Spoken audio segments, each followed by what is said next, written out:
que después con el doctor Ciampa nos va a contestar. Por favor, hagámoslo mientras se tiene transcurso la charla para poder tener y evacuar cada una de sus dudas en un tema tan complejo, controvertido y totalmente negativo para el movimiento obrero. Una vez más, les agradezco su presencia, a los compañeros que se han conectado por Zoom y esperamos que sea una charla, como suele ser, de la que nos brinda Gustavo, esclarecedora en su totalidad. Los dejo en compañía de nuestro secretario general, compañero Carlos Minucci.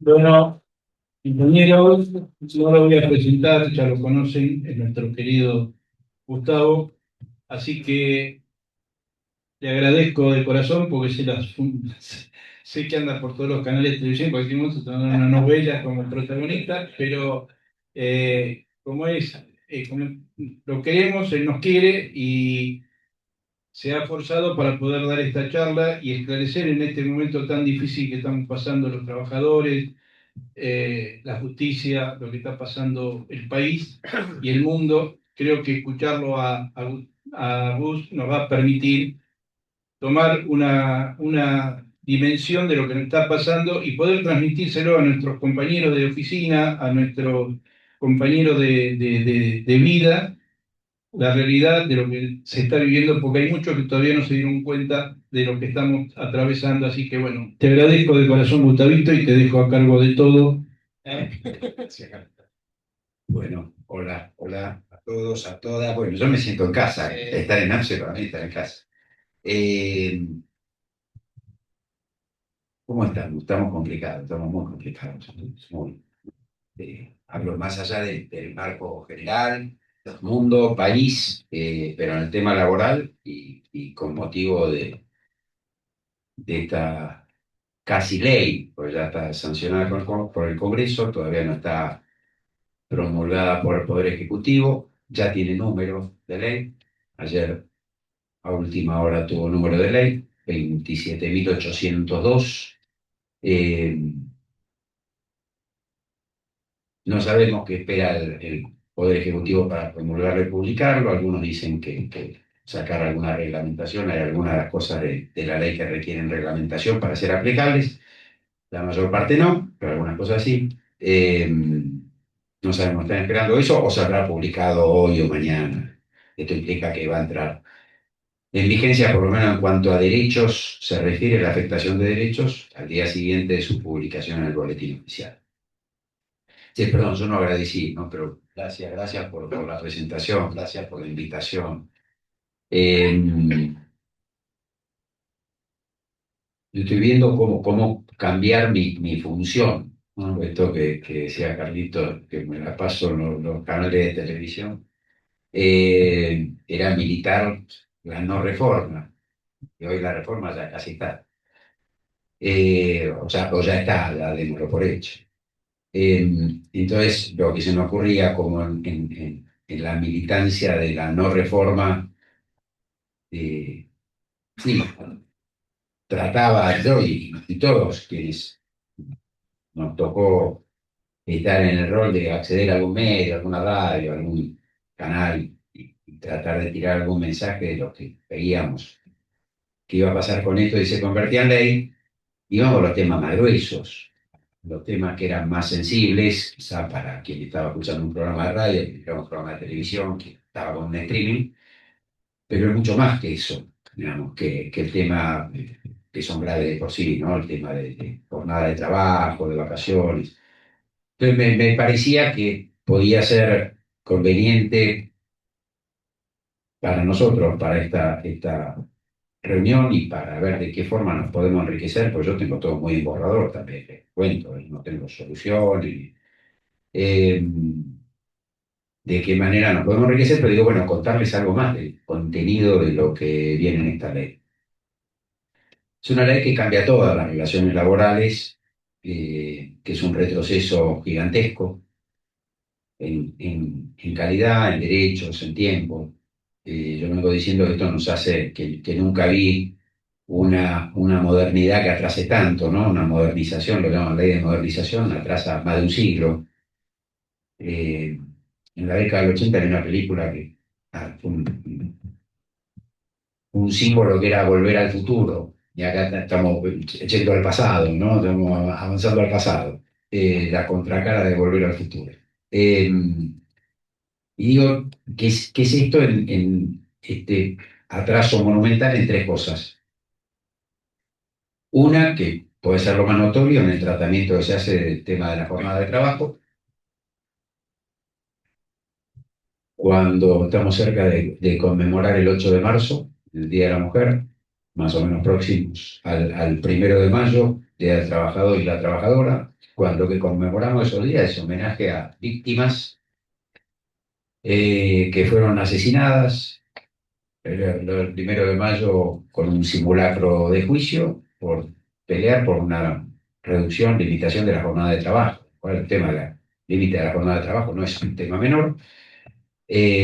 Y a punto tal que esto fue recetado en el Convenio 1 de la Organización Internacional del Trabajo. Cuando terminó la Primera Guerra, con el Tratado de Versalles, se decide crear la Organización Internacional del Trabajo, con la idea de que no podía haber en el mundo paz duradera si no había justicia social. Para eso se crea la Organización Internacional del Trabajo, para que se establezcan estándares mínimos de protección de derechos a los trabajadores y trabajadoras en el mundo, estándares que debían respetar todos los países. Y la primera temática que trataron fue poner un límite a la jornada de trabajo. Y ahí se puso un límite de 8 horas diarias, que era la reivindicación, además, histórica de décadas de lucha del movimiento obrero, 8 horas diarias y 48 semanales, 1919. Esto después, a través de una ley interna nuestra, en 1929 se estableció la misma jornada con alguna modulación, en vez del I o 8 o 48, 8 horas diarias o 48 semanales, pero ya podemos decir que por lo menos desde 1994, que se modificó la Constitución, los convenios de la OIT tienen jerarquía superior a las leyes, no están ratificados, ¿no? Por nuestro país, tienen jerarquía superior a las leyes. Y ese Convenio 1 tiene una jerarquía superior a la ley. Y esta ley que se acaba de sancionar prevé la posibilidad de que la jornada de trabajo se extienda a 12 horas diarias. Entonces, primer retroceso enorme, nos lleva más atrás de 1910. El segundo es el tratamiento que hace de la parte de una relación laboral, trabajador y empleador. Yo digo, esto es casi rayano al cinismo en varios de los artículos, porque cuento brevemente por qué surgió en el mundo el derecho al trabajo, ¿no? El derecho clásico, el derecho civil, trataba, pues ya ni siquiera lo hace ahora, a las personas como que estaban en igualdad de poder de negociación. Entonces, lo que las partes acordaran era ley para las partes, hay un aforismo jurídico, ley para las partes. Eh, y esto se pretendía aplicar también a las relaciones laborales, hasta que lucha obrera, sindicatos y los estados se dieron cuenta de que en materia laboral no había igualdad de poder negociar entre un trabajador individualmente considerado y su empleador. Entonces ahí surge el derecho al trabajo para decir, che, acá no hay esa igualdad de poder negociar. Entonces lo que tenemos que hacer es establecer un piso mínimo de derechos por debajo del cual no pueden acordar empleador y trabajador. Pueden acordar para mejorar para el trabajador los derechos, el piso de derechos que establece la ley, pero menos que esto no se puede. Entonces, lo que se hizo fue lo que se llama limitar la autonomía de la voluntad. Empleador y trabajador pueden acordar, pueden negociar, pero siempre para mejorar los derechos que prevé la ley. Bueno, lo que hace esta nueva ley, que va a entrar en vigencia en los próximos días, es ir a la autonomía de la voluntad. Entonces dice, sin pisos legales, trabajador y empleador pueden acordar libremente, dice, y acá digo, ¿no? Casi rayano al cinismo, acordar libremente, llevar la jornada de trabajo a 12 horas, que no tenga derecho al cobro de horas extras, que no tenga derecho a gozar de francos compensatorios, pueden negociar cualquier cosa, cualquier instituto, hasta pone así, ¿no? Y cualquier otro instituto vinculado a la jornada de trabajo, pueden acordar fraccionar las vacaciones, pueden acordar libremente, pueden acordar libremente, libremente pueden acordar que la relación que tienen no sea una relación laboral, que no sea una relación laboral implica, en los términos de la ley, que no tenga ningún derecho, que no tenga derecho a salario de convenio, que no tenga derecho a que se le aplique un convenio colectivo, adicionales. del convenio, licencia por enfermedad, licencia por accidente, vacaciones, aguinaldo, sin derecho. No tener relación laboral es no reconocer que tenga los derechos que tiene cualquier trabajador. Y esto es otro retroceso. El tema de la autonomía de la voluntad y pueden apartarse en esta negociación de todo piso de derechos, de la aplicación de la ley, de los derechos mínimos de la ley, etcétera, es otro retroceso que nos lleva antes del surgimiento del derecho al trabajo en el mundo, no solo en la Argentina. Y el tercero, la notoria antisindicalidad que tiene esta ley.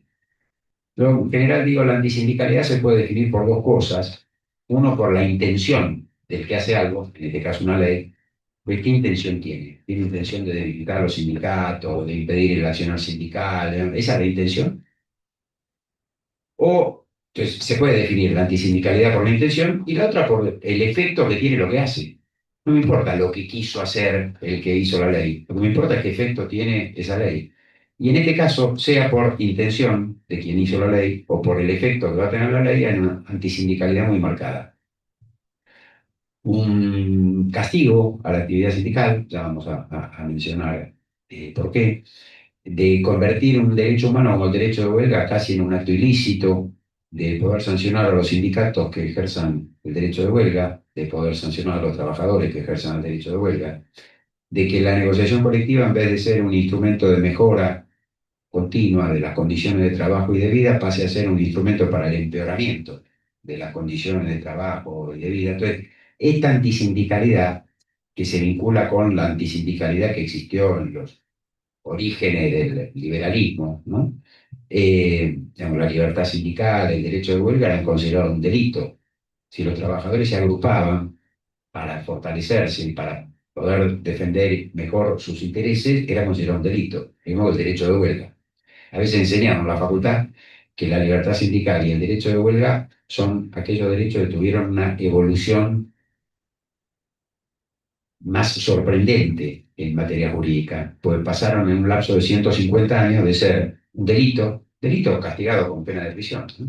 A ser un derecho humano reconocido por la comunidad internacional. Entonces, esto que no es una evolución lineal, porque hubo avance y hubo retroceso. Sin duda, la dictadura cívico-militar era un retroceso, ya estaban los tratados internacionales, pero fue retroceso. Bueno, hoy también es un retroceso. Entonces, esto es lo que genera esta ley, un atraso enorme.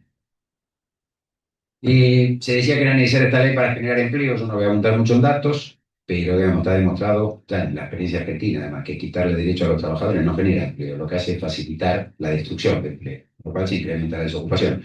Esto pasó en la década del 90. Vuelve a pasar ahora lo mismo que en la década del 90, cuando empiezan a decir, bueno, lo que pasa es que las leyes que sancionamos no son suficientes, se necesita más, se necesita más. En la década del 90 pasó normas de flexibilidad laboral. En la década del 90 hubo en 1989, 1991, 1993, 1995, 1996, 1998, ahí van a ir con el 2000. Y cada una era porque la anterior no alcanzó, la anterior no era suficiente, se necesitaba más, y ahora está pasando más o menos lo mismo. En julio del 2024 entró en vigencia la Ley Bases. La Ley Bases tiene un capítulo de reforma laboral y se decía que era necesario para generar empleo y que se blanquearan relaciones laborales. Ni se generó empleo, además se destruyó empleo, ni se blanquearon relaciones laborales, además se generó más empleo en negro. Entonces dicen, bueno, no, lo que pasa es que no era suficiente, faltaba más, faltaba esta, y ya están anunciando otra reforma laboral para el futuro. El famoso artículo 44, que lo metieron por la ventana y lo sacaron por la ventana, es este de que la licencia por enfermedad no se pague el salario completo, sino que se pague el porcentaje, el 35-50, dicen que lo quieren hacer. El otro día estaba en un debate con un libertario en un canal de televisión y dijo, sí, el año que viene otra reforma laboral. No, pará, no le va a quedar nada para reformar. No le va a quedar nada, salvo que empiecen a mejorar. No. Pero bueno, no, desde que se inventó la pala, dice que se puede ir más abajo, entonces también se podrá estar más abajo. Entonces, estas tres cosas marcan un retroceso enorme, esto no genera empleo, es necesario disminuir la litigiosidad laboral, la industria del juicio, la litigiosidad laboral en la Argentina es muy baja, muy baja. Es un tema que meten, ¿no? Culturalmente. Cuando se habla de industria del juicio, ya todo el mundo asocia con los juicios laborales. Nadie se le ocurre que pueden ser los juicios que hacen los bancos, a los deudores, los de las compañías de seguro. Todos se imaginan. Y yo tengo estudiado el tema, tengo analizado con estadísticas, menos del 2% de los trabajadores y trabajadoras que tienen derecho a hacer un juicio lo hace. los que tienen derecho a hacer un juicio. Entonces la litigiosidad es muy baja. Y es más, el otro día me pasaban otra estadística, esta no la busqué yo, me la informaron, que de todos los fueros el laboral, el civil, el comercial, el penal, de la justicia nacional, en el foro del trabajo solamente están el 6% de las causas que tramitan en toda la justicia nacional. Y esto sí lo agrego yo. De los juicios que hay en la Justicia Nacional del Trabajo, menos del 50% son juicios de trabajadores contra sus empleadores, porque más de la mitad de los juicios son por el sistema perverso de riesgo de trabajo, pues ni las ART reconocen la enfermedad, ni las comisiones médicas, etcétera, entonces terminan en juicio contra las ART, contra las comisiones médicas. De 55.000 juicios, redondeando, que se iniciaron por año en los últimos 3 años de la Justicia Nacional del Trabajo, entre 22.000 y 23.000 fueron juicios de trabajadores contra los empleadores. Nada, la industria del juicio tampoco existe. Eh, Y tampoco sirve quitar derechos para que se blanqueen relaciones laborales. El flagelo del empleo negro, claro que sí. Pero quitando derechos no se soluciona esto. Tanto es así, que las dos actividades donde los trabajadores y trabajadoras tienen menos derechos es donde más empleo no registrado hay. Que son la industria de la construcción, donde los obreros de la industria de la construcción no tienen indemnización por despido, no tienen protección contra el despido arbitrario, hay un sistema de fondo de cese, digamos, parecido al fondo de cese, y los trabajadores y trabajadoras, principalmente trabajadoras de casas particulares, donde además es el costo más bajo para los empleadores, el costo más bajo, la actividad que tiene el costo más bajo de aporte, etcétera, es trabajo en casas particulares. Y están viendo el tema de trabajo en negro. Entonces, nada, este panorama es una ley que perjudica a los trabajadores, perjudica a los sindicatos, pero no beneficia a todas las empresas. Por las pequeñas y medianas también las hay. Es una ley que está hecha a la medida y por representantes de las grandes empresas en la Argentina. Entonces, lo que se me ocurría es decir, ¿qué temas trata? Ahondar más en alguno de los temas, más en lo que hace a derecho colectivo, que es lo que se ve más distante y quizás lo que menos se habló de este proyecto de ley, y después hagamos un ida y vuelta y ver qué es lo que más les interesa a ustedes y tratamos de ahondar. Cuando digo tratamos de ahondar, porque nada, yo también vengo viendo y todos los días me voy encontrando con algo que tiene esta ley. Si yo le dedicara un minuto a cada reforma que hace la ley, nos vamos acá dentro de varias horas. Entonces, pues todo modifica, todo. Entonces, voy a ir punteando y después sí ahondamos. Hago un marco primero de dos o tres cosas de la Constitución Nacional, que es lo que puede servir. Y digo puede no porque no sea idóneo, sino porque no sabemos quién lo va a resolver.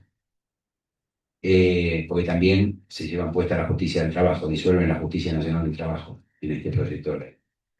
Eh, y lo pasan los temas laborales individuales a lo que tramitaban la Justicia Nacional del Trabajo a la Justicia del Trabajo de la Ciudad de Buenos Aires. Que si ustedes me preguntan dónde queda, no existe. ¿Y quiénes son los jueces? No existen. Entonces lo pasan a una justicia de la ciudad que no existe todavía. Que hay una ley que dice créanse 10 juzgados, 2 salas en la Cámara, llámese a concurso para designar jueces, pero no existe, todavía no hay nada. Eh, Porque lo que hace es transferir las competencias, no transfiere a los jueces, a los empleados, a los edificios, no, dice los temas que antes se trataban acá ahora se van a empezar a tratar allá donde todavía no hay nada. Y los temas de los sindicatos los manda a otro fuero, los saca del laboral y los manda al contencioso administrativo, privándolos así, creo yo, de la garantía del juez natural. Entonces, ¿quién va a terminar resolviendo todas estas cuestiones? Veremos. Y lo muy preocupante es que se trate donde se trate, lo más factible es que termine en la Corte Suprema de Justicia de la Nación. Y la Corte Suprema de Justicia de la Nación en la Argentina no es una corte que se parezca al pueblo de la Nación Argentina. Es la Corte del Poder, pero no del Poder Judicial, del Poder Concentrado, del Poder Económico. Esos son los tres personajes que están allá en la Corte. Eh, la solución tendrá que ser política, sí. Principalmente la solución tendrá que ser política, más allá de las herramientas que algunos podamos utilizar, judiciales, ¿no? Pero en general va a tener que ser política. Dos o tres cosas de la Constitución. Hay un artículo en la Constitución, artículo 14 bis, que dice: el trabajo en sus diversas formas gozará de la protección de las leyes, las que asegurarán al trabajador. Y a partir de ahí enumera una serie de bienes jurídicos que las leyes están obligadas a proteger en favor de los trabajadores. Estos bienes jurídicos, menciono algunos: condiciones dignas y equitativas de labor, remuneración justa, jornada limitada, salario mínimo vital y móvil, igual remuneración por igual tarea, protección contra el despido arbitrario, libertad sindical, a los gremios, derecho de huelga, derecho a concertar convenio colectivo de trabajo, a recurrir al mecanismo de conciliación y arbitraje, con este imperativo de la Constitución. El trabajo en sus diversas formas gozará de la protección de las leyes, las que asegurarán al trabajador.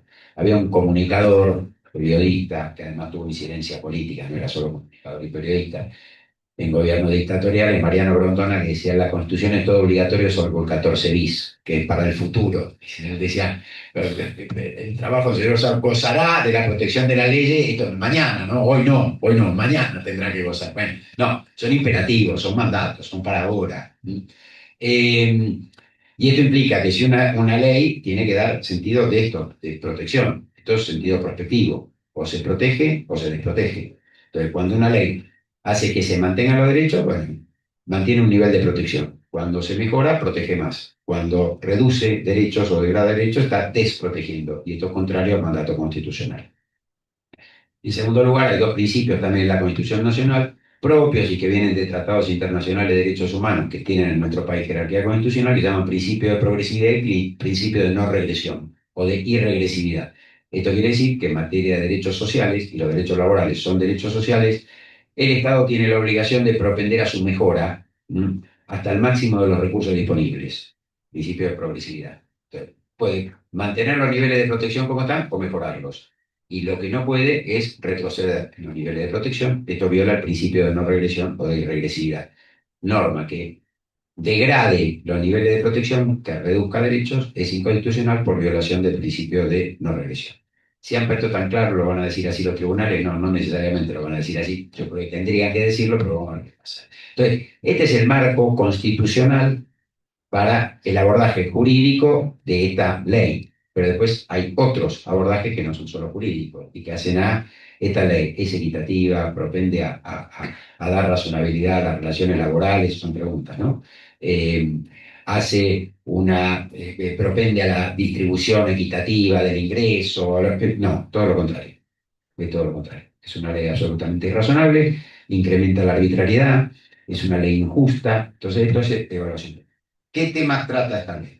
A ver, primero, desde la deslaboralización. ¿Qué es deslaboralización? Es, en vez del Estado garantizar los derechos laborales, no, permite la maniobra de lo que nosotros llamamos fraude para que se eludan los derechos laborales. Fíjense el tratamiento que da esta ley a los trabajadores de aplicaciones. Uno dice: la ley tiene que garantizar los derechos. Pues esta ley lo que hace es, a los trabajadores de aplicaciones les garantiza independencia, entonces les garantiza que no tienen derechos. Entonces, esto lo hace, ya lo hizo la ley Bases, al crear una figura. Yo, memorando un ex camarista, Rodolfo Caponfila, que él decía: yo soy del campo, yo conozco la vaca y el toro, lo que no conozco es la vaca toro. La ley base lo que hacía era la vaca toro, ¿no? Ya creaba una modalidad de contratación que era el trabajador independiente con colaboradores, ¿no? Era la contradicción en sí mismo.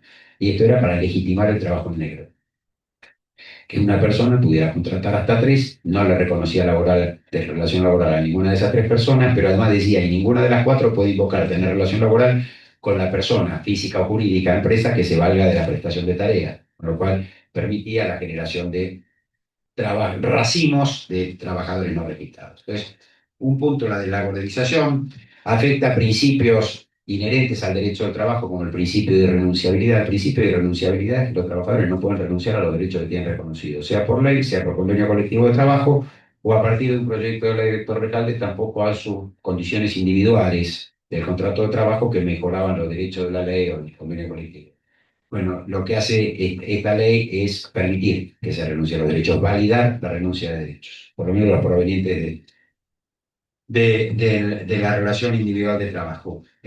Afecta otro principio, el principio indubio pro operario. En materia laboral hay algo: en caso de duda hay que estar a favor del trabajador, tanto en los derechos como en juicio en la apreciación de la prueba. En la apreciación de la prueba lo digo. ¿Qué más toca? Eh, Desactiva presunciones laborales, pero hasta con criterio razonable. Hay algo en la ley. A ver, la ley de contrato de trabajo tiene muchos mecanismos antifraude, la ley de contrato de trabajo. Es cuando se recurre a un mecanismo de fraude para encubrir una relación laboral o para intentar eludir la existencia de una relación laboral, bueno, ahí va a haber relación laboral. Y la ley, si pasa tal cosa, y hay un principio que se llama principio de primacía de la realidad. Las cosas son lo que son, aun cuando se escriban de otra forma, se le dé otro nombre, se haga firmar papeles, etcétera. Si una relación tiene las características de una relación laboral, es una relación laboral a que las partes, sabiendo o no, lo llamen de otra forma.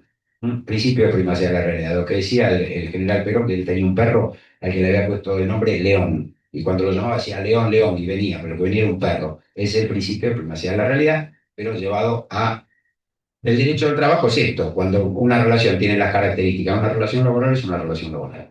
Y había presunciones en la ley, hay todavía hasta dentro de unos días.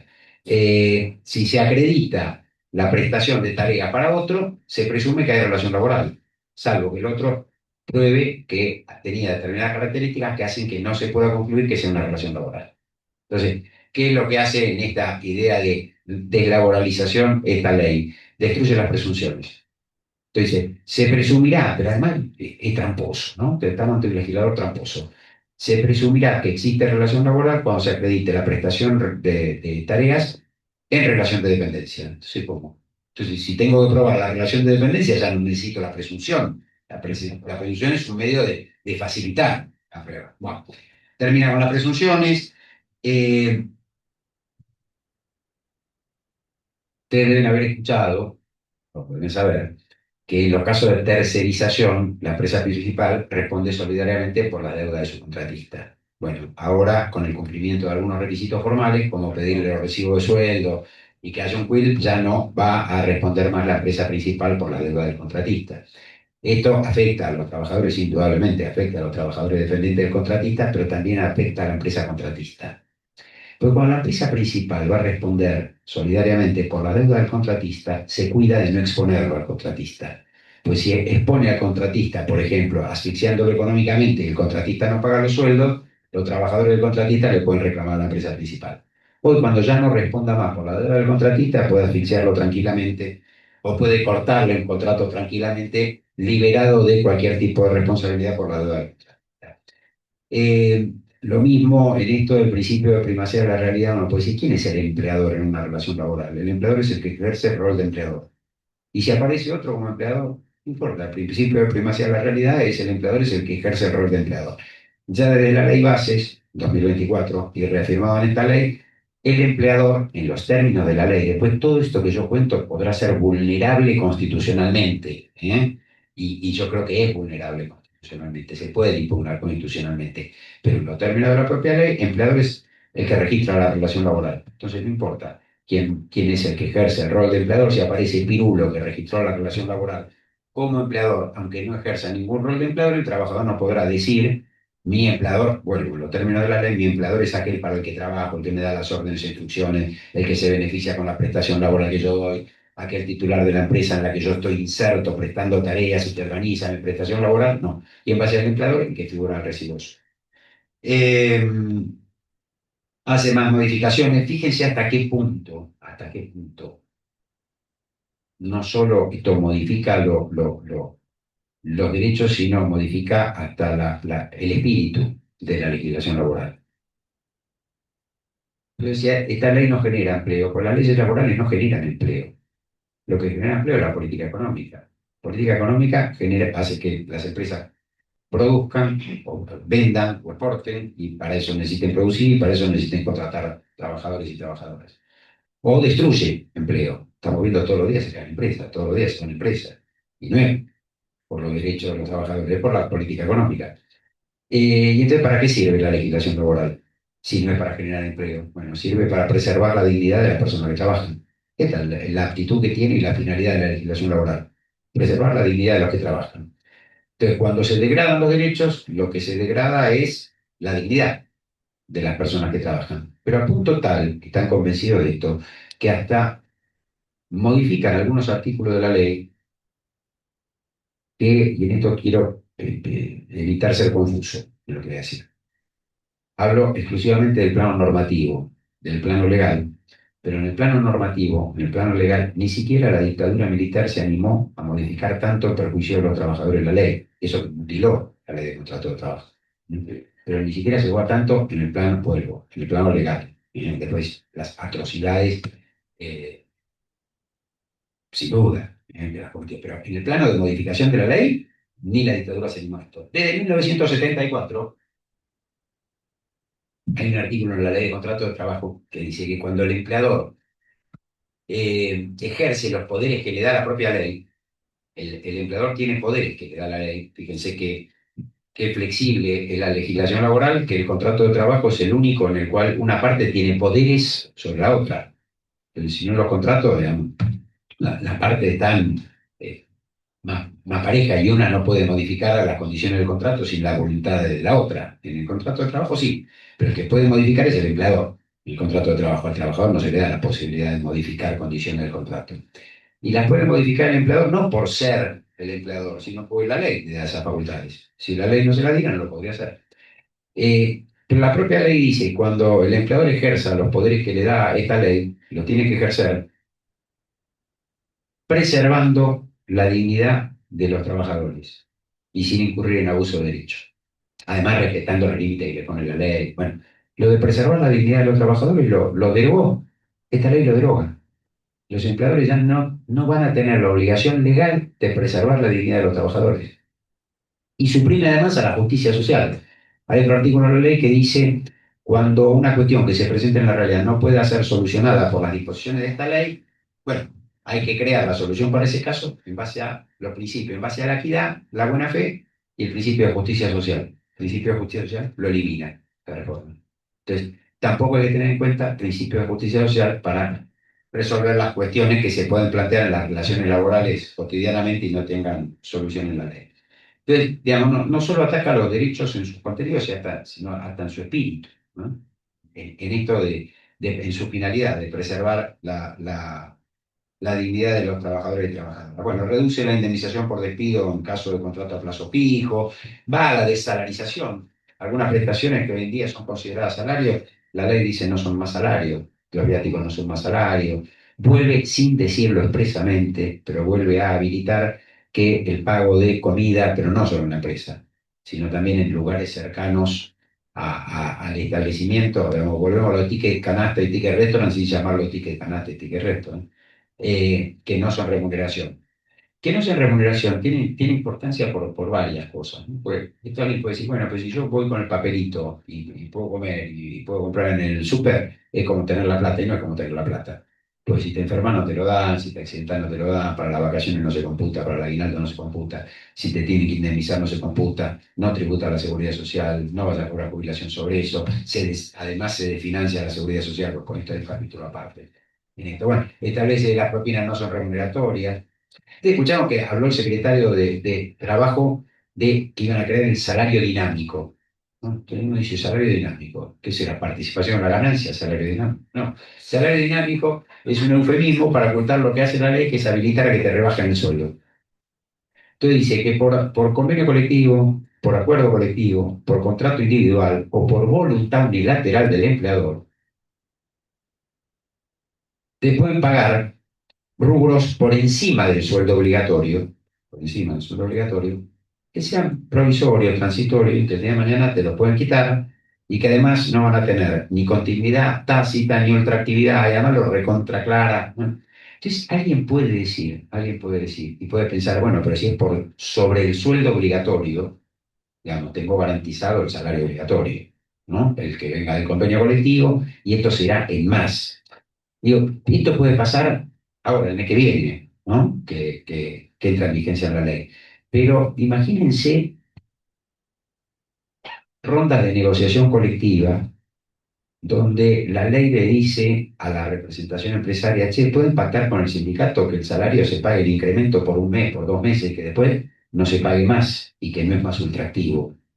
Entonces, habrá sindicatos que podrán repeler esta pretensión patronal de acordar salario en estos términos, pero va a haber sindicatos que no van a poder repeler esto y que para que los trabajadores y trabajadoras cobren un poco de aumento más el mes que viene, se van a tener que resignar a no garantizar que lo cobre dentro de 3 meses. Entonces, cuidado.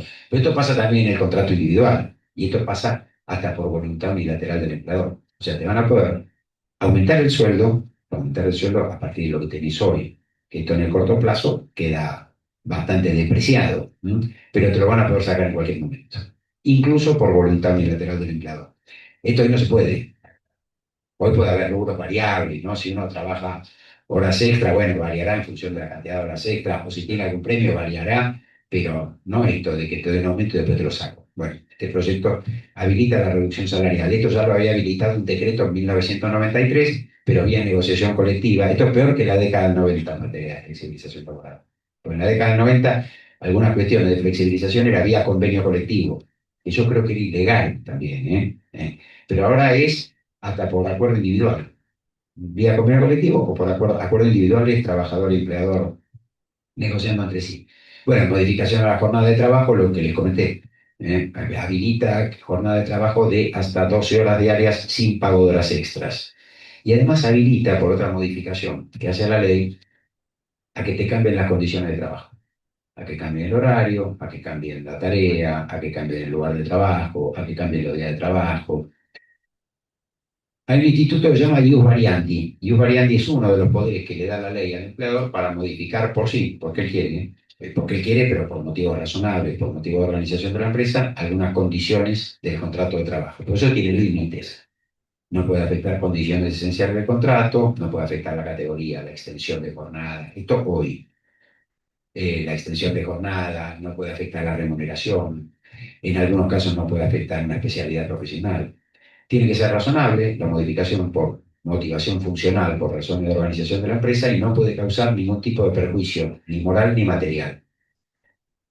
Y si el empleador sobrepasa esos límites, el trabajador tiene la opción de, una, considerarse despedido porque hay un incumplimiento grave del empleador, u otra, hacerse valer en las condiciones de su contrato y obligar a través de una acción judicial al empleador a respetar el lugar de trabajo, el horario de trabajo, las tareas, lo que fuera. Y iniciar esa acción judicial, dice además la ley, el empleador no puede modificar hasta tanto existe una sentencia definitiva que haya evaluado si se cumplían los requisitos como para que el empleador pudiera modificar esas condiciones de trabajo. Lo que hace la ley acá es modifica los límites, entonces ya no deroga que no pueda causar perjuicio moral, en el cual ya puede causar perjuicio moral, o en los términos de la ley puede causar perjuicio moral, pero además le quita al trabajador el derecho a exigir el cumplimiento de su contrato y deja como única alternativa la de considerarse despedido. Entonces, o se acepta la modificación o te considera despedido. Si a mí mañana que trabajo en capital y tengo determinada categoría, me dicen la semana que viene tenés que tomar tarea en Quitilipi, provincia del Chaco, y te voy a bajar el sueldo y te baja la categoría, no puedo hacer nada más que o aceptar o considerarme despedido. No tengo forma de obligar a mi empleador, en los términos de esta ley, a que me mantenga las condiciones de trabajo. Entonces, esto implica que además al habilitar el banco de horas es el desorganizador de la vida, ¿no?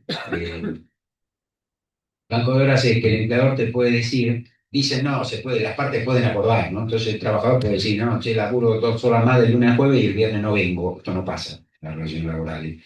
En general, estos bancos de horas, esto es compensar horas de trabajo, trabajar más un día, trabajar menos el otro, pero el día que trabajaste más no cobras horas extras, te las pagan siempre, lo dispone el empleador. Entonces te podrá decir, en los términos de la ley, a partir de que entre en vigencia, un día trabajar 12 horas, al otro día trabajar 4 horas y ninguno de los 2 días superaste el máximo de jornada de trabajo.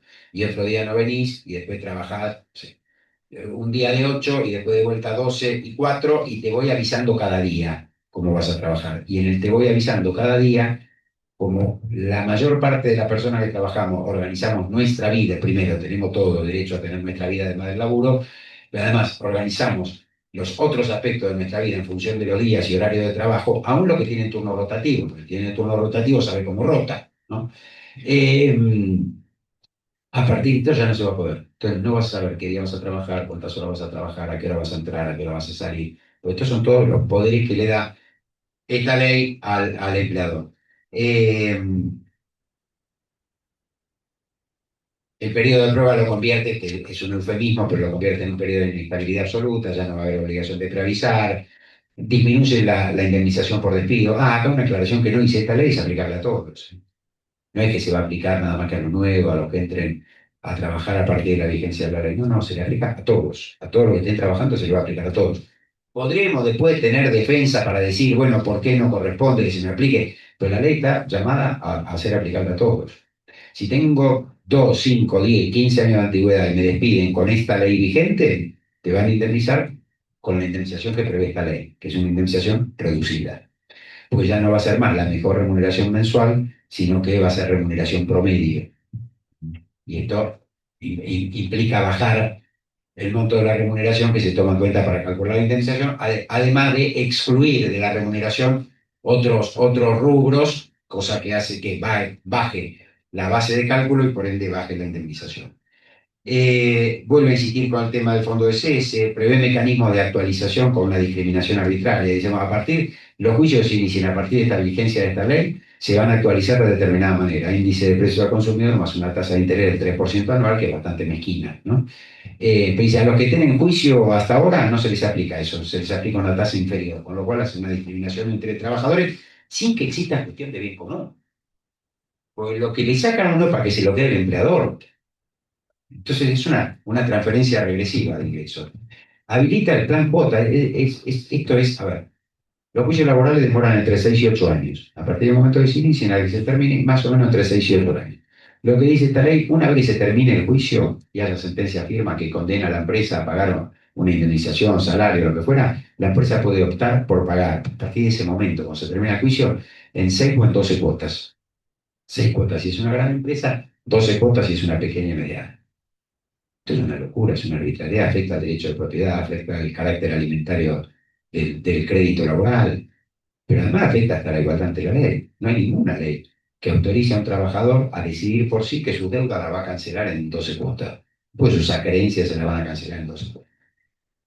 Impide a los trabajadores reclamar por daños y perjuicios, aún habiendo estado en negro, deroga estatutos, si bien a un año, pero el reloj de arena termina de caer la arena, no hay plazo que no se cumpla, decíamos el infierno, ¿no? Entonces a un año deroga varios estatutos y establece la mayor estafa, la estafa del futuro próximo, ¿no? Así como las FJP fueron en la década del 90, acá se crea lo que se llama Fondo de Asistencia Laboral. ¿Qué es el Fondo de Asistencia Laboral?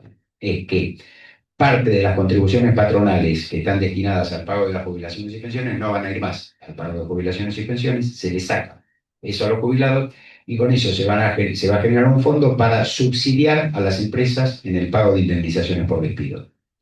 O sea que los jubilados y las jubiladas, con la resignación de su jubilación y su pensión, van a subsidiar a las empresas en el pago de indemnizaciones por despido. Este tiene una cuestión institucionalmente grave, que es que los despidos son actos ilícitos. En la Argentina las empresas no tienen derecho a despedir sin causa. El despido sin causa es un acto ilícito. La Constitución ordena que las leyes protejan contra el despido sin causa, contra el despido arbitrario, pues es un acto ilícito. Por eso hay indemnización por despido. Pues quien comete un acto ilícito y genera otro un daño tiene la obligación de reparar ese daño. Y esa reparación del daño se llama indemnización, que en materia laboral, para simplificar, está tarifada. Bueno, ¿cuál es el daño que produce un despido? Entonces la ley dice, por una cuestión de política laboral, bueno, el daño que produce un despido lo tarifamos, sueldo y antigüedad. Ese es el daño que a cada uno le produce un despido sin causa como acto ilícito.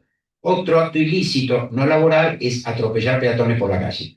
Si yo voy manejando el auto y voy atropellando peatones, cometo actos ilícitos y tengo la obligación de reparar el daño. Lo que pasa es que ahí no es tarifada la indemnización. Entonces la víctima tendrá que acreditar los daños que le causé y yo tendré la obligación de reparar. Pero que yo esté dispuesto a reparar los daños que causo no quiere decir que tenga derecho a atropellar peatones. De la misma manera que el empleador esté dispuesto a pagar la indemnización por despido, no quiere decir que tenga derecho a despedir sin causa. Entonces, poner a la sociedad, en particular a los jubilados, a subsidiar a las empresas en el cometimiento de actos ilícitos parece institucionalmente grave. Ahora, ¿dónde está la estafa? ¿En quién va a manejar esos fondos?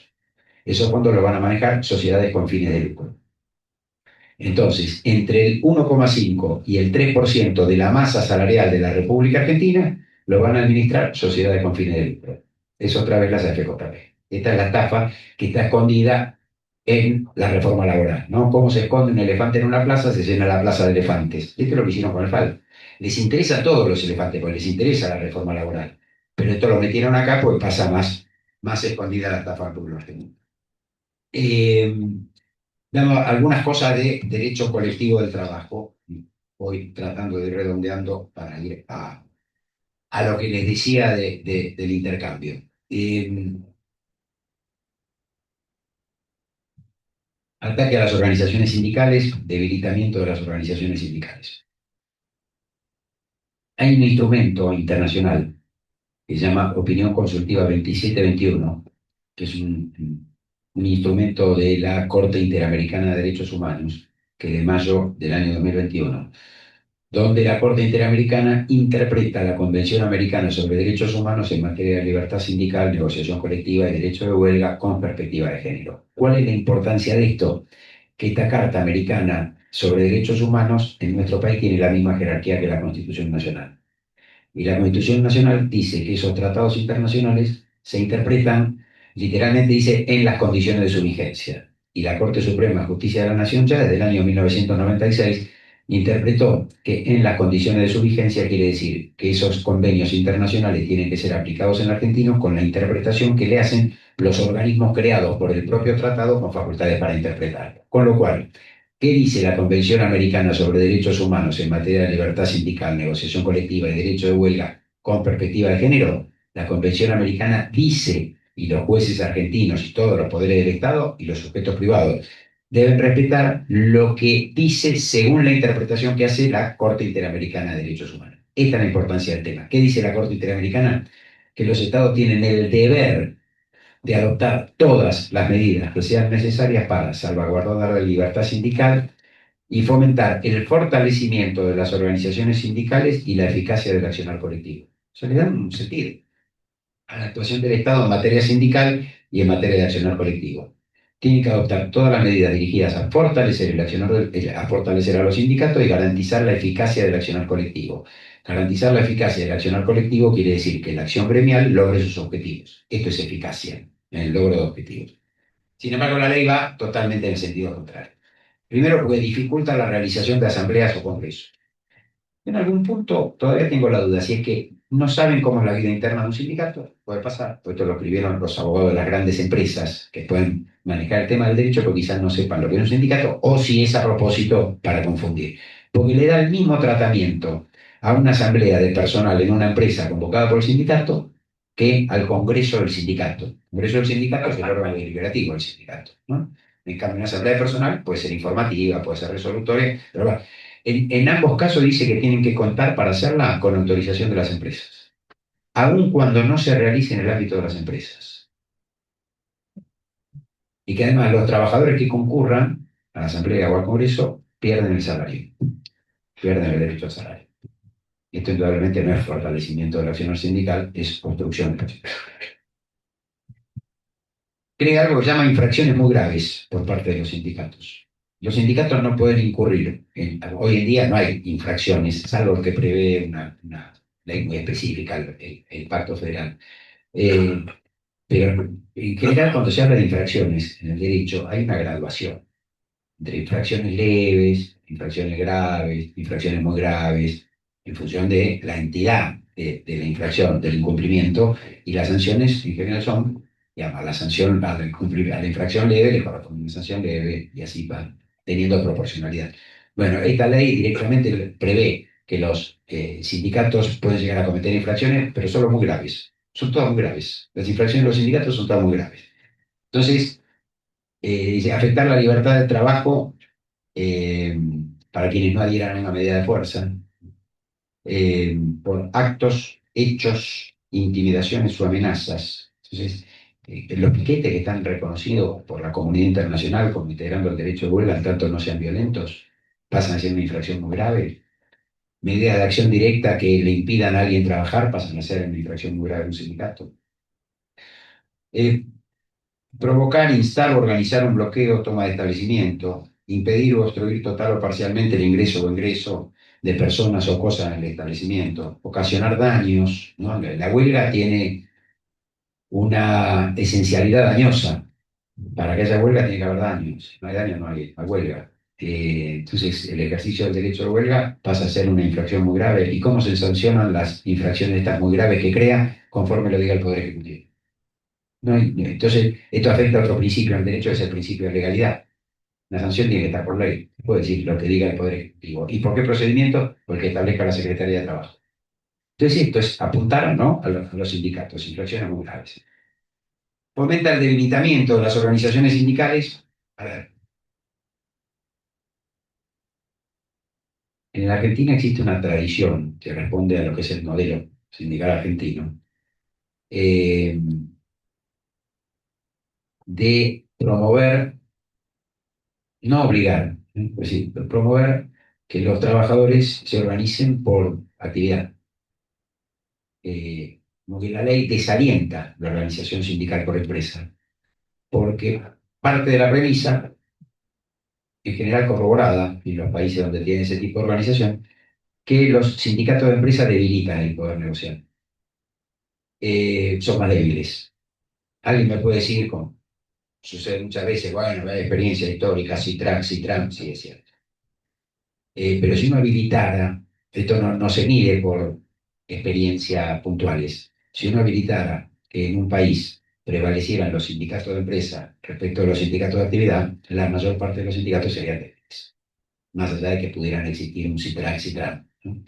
Y esta ley fomenta la organización sindical por actividad. Entonces, hoy día todavía la ley sindical dice que un sindicato de empresa no puede conseguir la personería gremial si en ese ámbito hay un sindicato de actividad. Esto es parte del fomento de la organización sindical por actividad. Por varias razones, porque son sindicatos más fuertes, pero además porque permiten dar una homogeneidad mayor en las condiciones de trabajo de toda una actividad. Lo que hace esta ley que va a entrar en vigencia es facilitar que los sindicatos por empresa perforen a los sindicatos por actividad. Con lo cual se corre el grave riesgo de que los sindicatos de actividad terminen siendo sindicatos gruyère, esto es, sindicatos con ámbitos amplios, pero comidos en algunos sectores por sindicatos de empresa. Eh, Promueve una conflictividad que vamos a ver cómo se mide. En nuestro sistema, vigente hasta ahora, los intereses colectivos de los trabajadores y trabajadoras los representa un sindicato por actividad, que es el que tiene personería gremial. La personería gremial, lo que se llama personería gremial, es un atributo que se le reconoce al sindicato, en principio el más representativo, que deriva como derecho principal que ese es el sindicato que representa el interés colectivo del universo, ¿no?, de trabajadores y trabajadoras de su ámbito, de su actividad en su territorio. Lo que hace esta casi ley es permitir que los sindicatos simplemente inscritos, entonces los minoritarios, también representen los intereses colectivos. Entonces, este es un tema técnico, a mí a veces me cuesta un poco graficarlo, pero el interés colectivo es un interés. El interés colectivo, por cada universo de actividad, territorio, es uno, no es multiplicidad. Puede haber multiplicidad de intereses individuales, pero el interés como abstracto, como universo, es uno. ¿Y cuál es el interés colectivo de ese abstracto, de ese universo? Bueno, el interés es el que determina el que lee ese interés y el que tiene la facultad de interpretar ese interés. En ese caso, el sindicato que tiene la representación de ese interés colectivo. Después uno puede hacer valoraciones individuales o puede determinarlo mal, puede leerlo mal, puede representarlo mal y bueno, en las próximas elecciones o en la próxima asamblea ordinaria con la memoria recibirá esta reprimenda por no haber leído bien el interés colectivo o por no haberlo representado bien. Lo que no se puede es que dos sujetos diferentes representen un mismo interés. A nosotros nos pasa en las audiencias, en los juicios. Si van dos, tres abogados por un mismo trabajador y los dos, tres abogados no van juntos, sino que van con posiciones diferentes, el juez lo primero que hace es decir, que unifique la representación. No puede haber tres personas representando de manera diferente un mismo interés. Y bueno, esto va a pasar con el tema sindical, porque se habilita que los sindicatos que no son el más representativo representen intereses colectivos también. Entonces nos podemos encontrar con dos sindicatos que representen de manera diferente el mismo interés. ¿Y quién está representando? No sabemos, la ley dice los dos representarán, los dos, los tres, etc. Además con un defecto técnico que dice puede representar los intereses colectivos de sus afiliados, y esto es imposible. Pues si son de sus afiliados no es interés colectivo, es un interés individual, pero esto es un tema más técnico. Eh, Limita a los delegados la ley hoy en día no dice cuántas horas tienen de crédito remunerado con goce de sueldo por mes, esto lo delegan los convenios colectivos, la ley pone un máximo, no más de 10 horas por mes. No pone un mínimo, no dice por lo menos 10 horas por mes, no, no, como máximo. Con lo cual, está limitando y además dice que cuando ejerzan sus funciones gremiales, esto no puede interrumpir las actividades en el área de trabajo. Con lo cual, cuando te vas a sacar a charlar con un compañero, a ver qué pasa con un compañero, estás interrumpiendo. Afecta la estabilidad de los representantes gremiales, bueno, porque esto se mencionó poco, pero modifica el sistema de estabilidad de los representantes gremiales.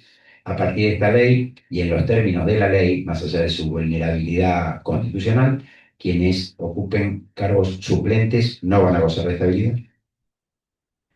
Eh, para gozar de estabilidad se requiere ocupar un cargo titular y los congresales únicamente van a ser uno o dos por empresa que gocen de estabilidad, los demás no van a tener estabilidad. Estabilidad es fuero sindical. ¿Eh? La ley lo voltea. Y además aumenta la posibilidad de las empresas de deshacerse de los representantes gremiales que gocen de estabilidad, limita el acceso a la justicia para los representantes gremiales que gocen de estabilidad y se ven afectados en el ejercicio de sus derechos, tanto sindicales como trabajadores. Bilateraliza las prácticas desleales. Las prácticas desleales es algo que se inventó en el derecho norteamericano en la década del 30 del siglo pasado. New Deal. New Deal. Roosevelt dijo acá hay que fortalecer a los sindicatos. Si no fortalecemos a los sindicatos, entonces cae. Entonces, o esto se termina de caer. Entonces, entre otras herramientas de política, crearon el derecho norteamericano estas prácticas desleales. Esto es, sanciones a los empleadores que violaran la autonomía sindical o la libertad sindical como forma de proteger a los sindicatos. Y así fueron recetados después por el derecho argentino. Prácticas legales son incumplimientos o violaciones de los empleadores a la ética de las relaciones laborales, dice la ley, y se sancionan además de con multas, obligando a la empresa o garantizando el ejercicio de los derechos que la empresa quiso afectar. Lo que hace esta ley es bilateralizar las prácticas desleales. Entonces, a partir de ahora, los sindicatos pueden incurrir en prácticas desleales. Y llegaba a punto tal. Esto todavía no se sabe, no se dijo. A ver, yo lo mencioné en algún lado, pero no saben lo que voy a decir después. Que tenía un artículo, la ley, que preveía que si la práctica desleal, reincidencia en práctica desleal, era cometida por el sindicato, se sancionaba el sindicato. Y si la reincidencia en práctica desleal era cometida por el empleador, también se sancionaba al sindicato. Esto era la ley. Esto era la ley. Así se sancionó en el Senado y así pasó del Senado a la Cámara de Diputados. En la Cámara de Diputados una mano traviesa que tachó la ERE, suprimió, borró la ERE. Entonces ahora dice, si la práctica desleal es cometida por el sindicato o por el empleado, el sancionado es el sindicato. Y se llama la ERE, era muy burdo. Y no puede haber práctica leal de un empleado. Los trabajadores no pueden incurrir en práctica leal. Pero bueno, esta era la idea. Esto muestra la antisindicalidad como intención, ¿no? Si el incumplimiento mío, sancionado soy yo. Si el incumplimiento del otro, lo sancionado también soy yo. Eh, Negociación colectiva, lo que hace la ley es volver a la ley Banelco.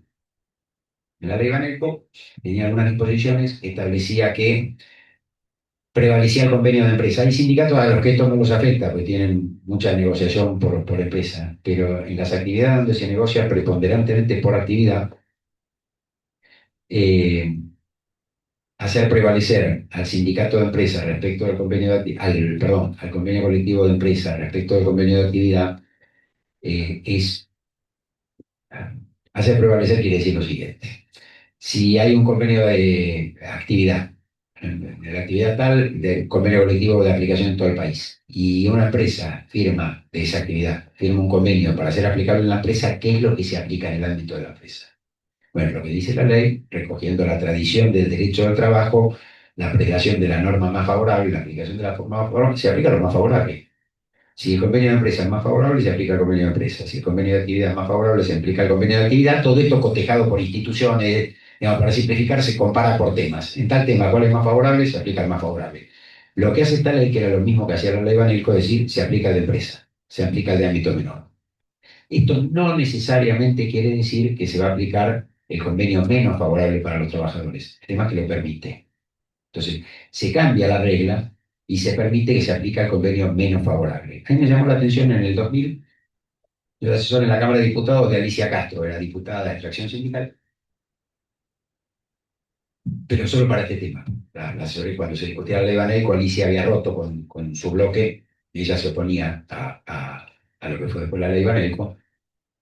Y hubo presentaciones de cámaras de pequeñas y medianas empresas, donde pedían que no se aprobara el artículo de la ley que decía que prevalecía el convenio colectivo de ámbito menor. Porque lo que decían es lo siguiente: a las desigualdades que de por sí existen entre las grandes empresas y las pequeñas y medianas, desigualdades en volumen de producción, en manejo de precios, en acceso al crédito, en acceso a la exportación, en canales de distribución, en canales de ventas, en todas las desigualdades que pueden existir, hacer prevalecer al convenio de empresa profundiza las desigualdades, porque quien está en condiciones de imponer convenios, entre comillas, más flexibles, en general el sector empresario lo ve como beneficioso, y son las grandes empresas. Con lo cual, las pequeñas y medianas vamos a quedar adaptados a los convenios de actividad y las grandes empresas son los que van a tener convenios más favorables. Entonces, hasta desde el punto de vista empresario, esto no era bueno para las pequeñas y medianas y, por supuesto, para las microempresas. Bueno, en esto se insiste y se hace prevalecer al convenio de ámbito menor, en general el convenio de empresa, respecto del convenio de actividad.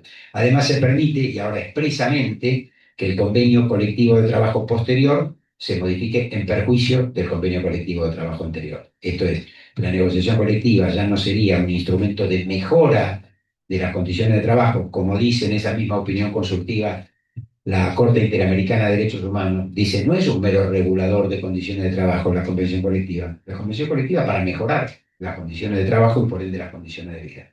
En este caso ya deja de ser para mejorar, sino que posibilita que, que el convenio colectivo de trabajo posterior que modifica el anterior lo modifique en perjuicio. Y alguien puede decir, che, bueno, pero para eso están los sindicatos. Pero esto no es tema de voluntades, es tema de poder. En la mesa de negociación, el resultado de la negociación depende del poder que se tenga. Y cuando las leyes regulan procedimientos de negociación colectiva o algunas cosas de los convenios colectivos de trabajo, lo que hacen es redistribuir poder, determinado poder de negociación y por ende resultado final de esa negociación, el convenio colectivo o el acuerdo colectivo. ¿Y por qué digo esto? Porque imagínense esta situación. Si una ley dijera, sí, si no renegocian el convenio colectivo, se cae el convenio colectivo y los trabajadores se quedan sin derecho, ese sindicato llega a la mesa de negociación debilitado. Porque si no llega a un acuerdo resignando algunas condiciones, en poco tiempo pierde todas. Entonces, esto es trasladar poder en la mesa de negociación. Lo mismo sería si fuera el ejemplo inverso, ¿no? Yo acostumbro a ponerlo como ejemplo, no hay ley que diga esto. Pero ¿cómo se distribuye el poder en una mesa de negociación si la ley dijera que si las partes no se pusieran de acuerdo en la renovación del convenio colectivo, automáticamente los salarios se incrementan un 100%, la jornada se reduce un 50%, las licencias se incrementan un 25%? Yo sindicato soy Maradona, Messi, Pelé, Mbappé, soy todo juntos. Si no hace falta que tenga fuerza en la calle, porque se vence el tiempo y yo mejoro todo. Bueno, lo que pasa con la caída de la ultraactividad, que acá está el tema, el otro, es que te debilita como sindicato y fortalece al sector empleador. Y si bien hay un artículo en la ley que dice se mantiene la ultraactividad de las cláusulas normativas, esto es de las que establecen derechos y condiciones de trabajo, aunque se pierdan las obligacionales, no va a haber más ultraactividad en las cláusulas obligacionales, que son las que obligan recíprocamente al sector empresario con el sector sindical. Hay otro artículo, que es donde está la trampa, que dice: cuando un convenio está vigente por ultraactividad, cualquier sujeto legitimado a negociar colectivamente puede ir a la Secretaría de Trabajo y decir que quiere negociar colectivamente y pedirle a la Secretaría de Trabajo que suspenda la homologación de las cláusulas ultraactivas. Entonces te deja sin convenio colectivo. Una resolución del secretario de Trabajo te deja sin convenio colectivo. ¿Cómo quedas como sindicato? Obligado, compelido más que obligado, a tener que ir a negociar a la baja para mantener algún derecho. Esto es, en síntesis, ¿no? Apretado y rápido, el panorama de cómo van a venir las relaciones colectivas. Y antes de terminar, voy a hacer una mención más a un derecho fundamental, que es el derecho de huelga. Benito también incide y fuerte esta ley de llamada de modernización laboral. porque además de permitir sancionar a los sindicatos que convoquen a una huelga, por supuesto, sin decirlo en estos términos, pero diciendo que en el marco de una medida de acción colectiva genere un daño en esto de la huelga, además trata de tornar en inoperativo el ejercicio del derecho de huelga. ¿De qué manera? A través de lo que se llama reglamentación de la huelga en los servicios esenciales. A ver, esto está aceptado internacionalmente, hay normativa en la Argentina, que, y ustedes lo saben, es un sindicato de una actividad que es considerada servicio esencial, que es admisible en el derecho argentino, en el derecho internacional, que haya algunas restricciones al ejercicio del derecho de huelga cuando éste afecta a servicios esenciales. Los servicios esenciales son aquellos, y así lo entendió la Organización Internacional del Trabajo, cuya interrupción total o parcial puede poner en peligro la vida, la salud o la seguridad de todo o parte de la población. Son de interpretación restrictiva y no se prohíbe el ejercicio del derecho de huelga, sino que lo que se está obligado, quien convoca la huelga, es a garantizar un servicio mínimo. Servicio mínimo no es servicio habitual. Servicio mínimo es el mínimo indispensable para no poner en peligro con la interrupción la vida, la salud o la seguridad de toda parte de la población. Lo que hace esta ley y lo que ya se intentó en el decreto 70-2023, que fue el que dictó el Poder Ejecutivo, el presidente Milei ni bien asumió el gobierno, la semana de asumir el gobierno, que lo intentó de vuelta el año pasado y ahora lo conservó en una ley, que es que casi todos los servicios y actividades en la República Argentina pasen a ser o servicios esenciales o servicios de importancia trascendental. El que se les ocurra, el que se les ocurra encuadra en alguno de los supuestos de ser considerado servicio esencial o servicio de importancia trascendental. ¿Y qué pasa entonces en todos esos servicios en que los que son considerados servicios esenciales, algunos de los cuales incluso organismos internacionales ya dijeron que no son servicios esenciales? En los que considera servicios esenciales hay que cumplir por lo menos el 75% de los servicios habituales. Y en los que son de importancia trascendental, para darles un ejemplo, todo lo que pague impuestos o todo lo que genere renta es considerado servicio de importancia trascendental, se deben cumplir por lo menos el 50% de los servicios habituales. Con lo cual ya la huelga pasa a ser inoperativa y esto es violatorio de lo que dispuso la propia Corte Interamericana de Derechos Humanos en este instrumento, yo les decía, opinión consultiva 2721, cuando dijo que la reglamentación de la huelga en los servicios esenciales no puede tornar inoperativo el ejercicio del derecho de huelga. Acá también hay violación de la Constitución Nacional, de derechos humanos. Ahora, en todo lo que esto es inconstitucional, con esto sí termino, y más allá de lo que califico como solución política que tiene esto se revierte políticamente. Se revierte con la reacción social, se revierte con la actividad sindical, pero se revierte desde la política. Eh, Mientras tanto, haremos en lo que a mí me toca la lucha judicial, en los pleitos que toquen, ya sea encarado por sindicatos, encarado por trabajadores individuales. Esto va a incrementar la litigiosidad laboral, porque cada trabajador afectado por una disposición de esta tiene derecho a hacer un juicio. Al que le paguen la indemnización reducida tiene derecho a hacer un juicio. Al que no le paguen las horas extras o trabaja más de 9 horas tiene derecho a hacer un juicio. Al que le fraccionen las vacaciones tiene derecho a hacer un juicio, planteando la inconstitucionalidad de esta ley. Uno de los temas que tenemos es dónde se va a resolver. La Justicia Nacional del Trabajo, como les decía antes, está disuelta, esta ley dispone que va a ser disuelta, se va a reemplazar por una Justicia del Trabajo de la Ciudad Autónoma de Buenos Aires. En esto ya el jefe de gobierno de la ciudad de Buenos Aires, Macri ya dijo en otros términos, pero que quieren una justicia patronal. Digamos, la justicia del trabajo va a pasar a ser en la Ciudad Autónoma de Buenos Aires una justicia patronal y los temas sindicales van al contencioso administrativo. Esto lo terminado la ley, veremos cómo reacciona ahora el Poder Judicial ante las acciones que se están preparando y tendremos que ver qué pasa con la Corte Suprema. Y yo creo que la próxima pelea política o uno de los temas más relevantes en la discusión política y en la acción política futura es nuevamente el tema de la Corte Suprema de Justicia de la Nación. Y no lo digo como abogado, no es un tema jurídico, es un tema social, porque todas estas disputas jurídicas y más institucionales van a terminar en la Corte Suprema de Justicia de la Nación. Y si la Corte Suprema de Justicia de la Nación se parece a su pueblo, resolverá conforme la necesidad del pueblo. Si la Corte Suprema de Justicia de la Nación sigue siendo el reflejo de los poderes concentrados, va a resolver para los poderes concentrados. Bueno, muchas gracias por la atención.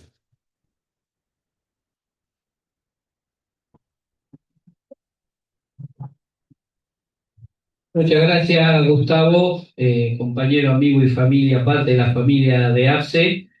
Como les explicamos al principio, los compañeros les van a acercar una planilla para quien desea hacer algún tipo de pregunta. Las de Zoom las tenemos acá. Voy a agradecer la colaboración de la secretaria Mara Rivera, de la Secretaría Técnica Internacional, y el compañero Ricardo Fornal y la Secretaría Gremial, quienes van a estar a cargo de la realización de las preguntas. Gustavo, nuevamente, muchísimas gracias, como siempre. Total agradecimiento para vos. Gracias, gracias. Bueno, Gustavo, muchas gracias.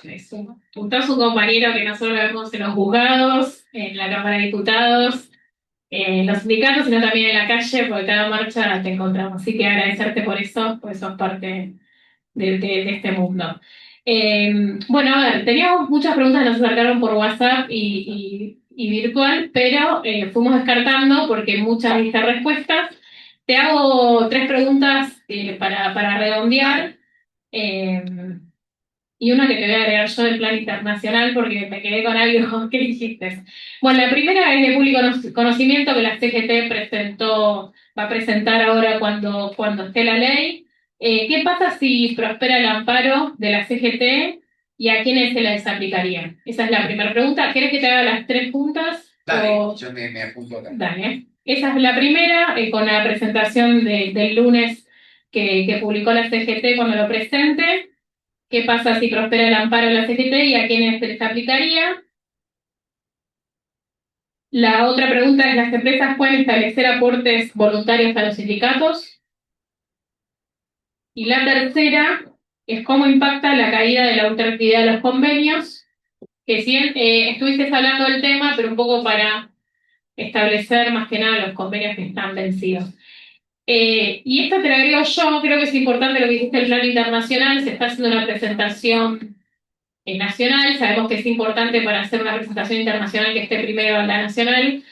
¿Cómo es la situación de la OIT en estos momentos con toda la crisis mundial y el avance de la derecha que hay? Bueno, muchas gracias y si hay más preguntas las recibimos. Gracias. Bueno, a ver, Amparo CGT. Todavía no está presentado. No está presentado.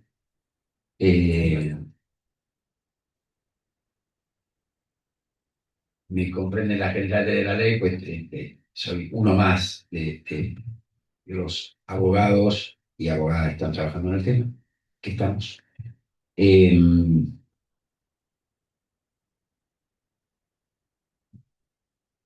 el efecto es casi, esto es discutible, ¿eh? O hay algunos que lo discuten por varios motivos. Es un efecto muy singular en el derecho argentino. En el sistema judicial nuestro, las sentencias que recaen en los juicios únicamente son oponibles a las partes del juicio. No, no sé, para traer a colación un caso famoso en materia laboral, Pérez con Disco.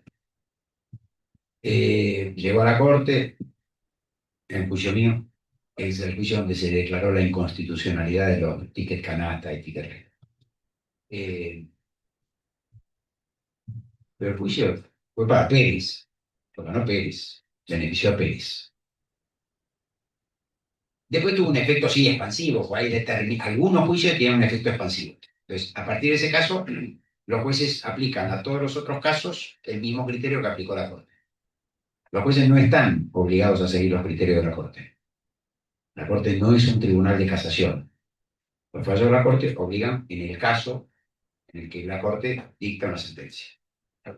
Algunos dicen, bueno, pero tiene fuerza moral, sí, depende de la moral que tenga la Corte, o de la evaluación moral de la Corte. Pero hubo otro caso, Bisotti con ANSA. El tope a la remuneración base de cálculo de la indemnización es inconstitucional si es inferior al 67% del sueldo. Salió Bisotti con ANSA, el beneficiado fue Bisotti. Pero después existió toda una práctica, ya las empresas dejaron de aplicar el tope, y dijeron, che, el tope es inferior al 67, aplican el 67.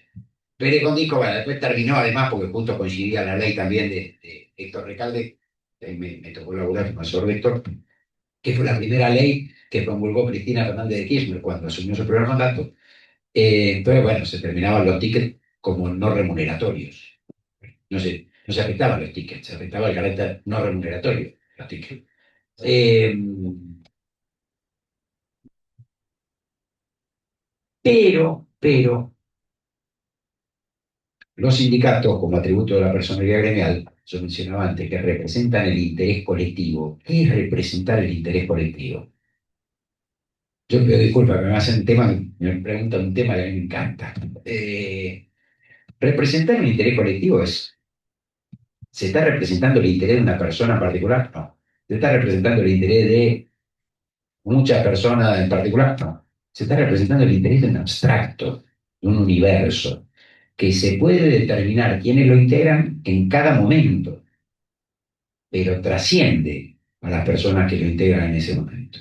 Yo acostumbro decir, un acto de representación de un interés colectivo, que es clarísimo como ejemplo para mí, es la negociación colectiva. Cuando un sindicato celebra un convenio colectivo o hace un acuerdo colectivo, ¿a quién está representando? Pues, y bueno, a los trabajadores de la actividad. Sí, pero si APSE firma mañana un acuerdo colectivo y dentro de 2 meses se incorpora a una empresa de energía un trabajador que es bancario, a ese trabajador que era bancario se le aplica el convenio de APSE. Entonces, como APSE no estaba representando nada más lo que eran hoy trabajadores, personal superior de empresa de energía, es un abstracto. Y algunos que se vayan dejan de pertenecer a ese ámbito, ya no están más en ese abstracto y no se les aplica más el acto. Y a los que se incorporen, sí. Entonces, es como una nube, ¿no? Que va cubriendo a quienes van entrando y a quienes van pasando por ahí. Cuando la CGT hizo el amparo contra el DNU 70-2023 y obtuvo la declaración de inconstitucionalidad por la Cámara Nacional de Apelación del Trabajo, estaba representando, pero además por ser una confederación general, al universo de trabajadores y trabajadoras de la República Argentina. Los que eran trabajadores y trabajadoras a ese momento y los que sean el día de mañana. Voy a dar un ejemplo. Entre las normas que ahí fueron declaradas inconstitucionales, después entró por otra ley, por la ley base, ¿no? Pero en el DNU 70-2023 estaba la ampliación del periodo de prueba. Y uno podría decir, che, ¿y eso entonces se declaró inconstitucional para los trabajadores que estaban en periodo de prueba en ese momento? No, para todos. Si alguno entraba 2 años después a trabajar, no se le podía aplicar ese periodo de prueba. Pero como en una sentencia a futuro, no, es una sentencia que se dicta en un expediente donde la entidad representa el interés colectivo. En ese caso, los derechos colectivos. Para tratar de simplificar, si CGT, tal como pasó con el DNU 70-2023, esto es una ley, es diferente. Aunque el contenido sea tan perverso, es una ley. Formalmente es un instrumento jurídico diferente.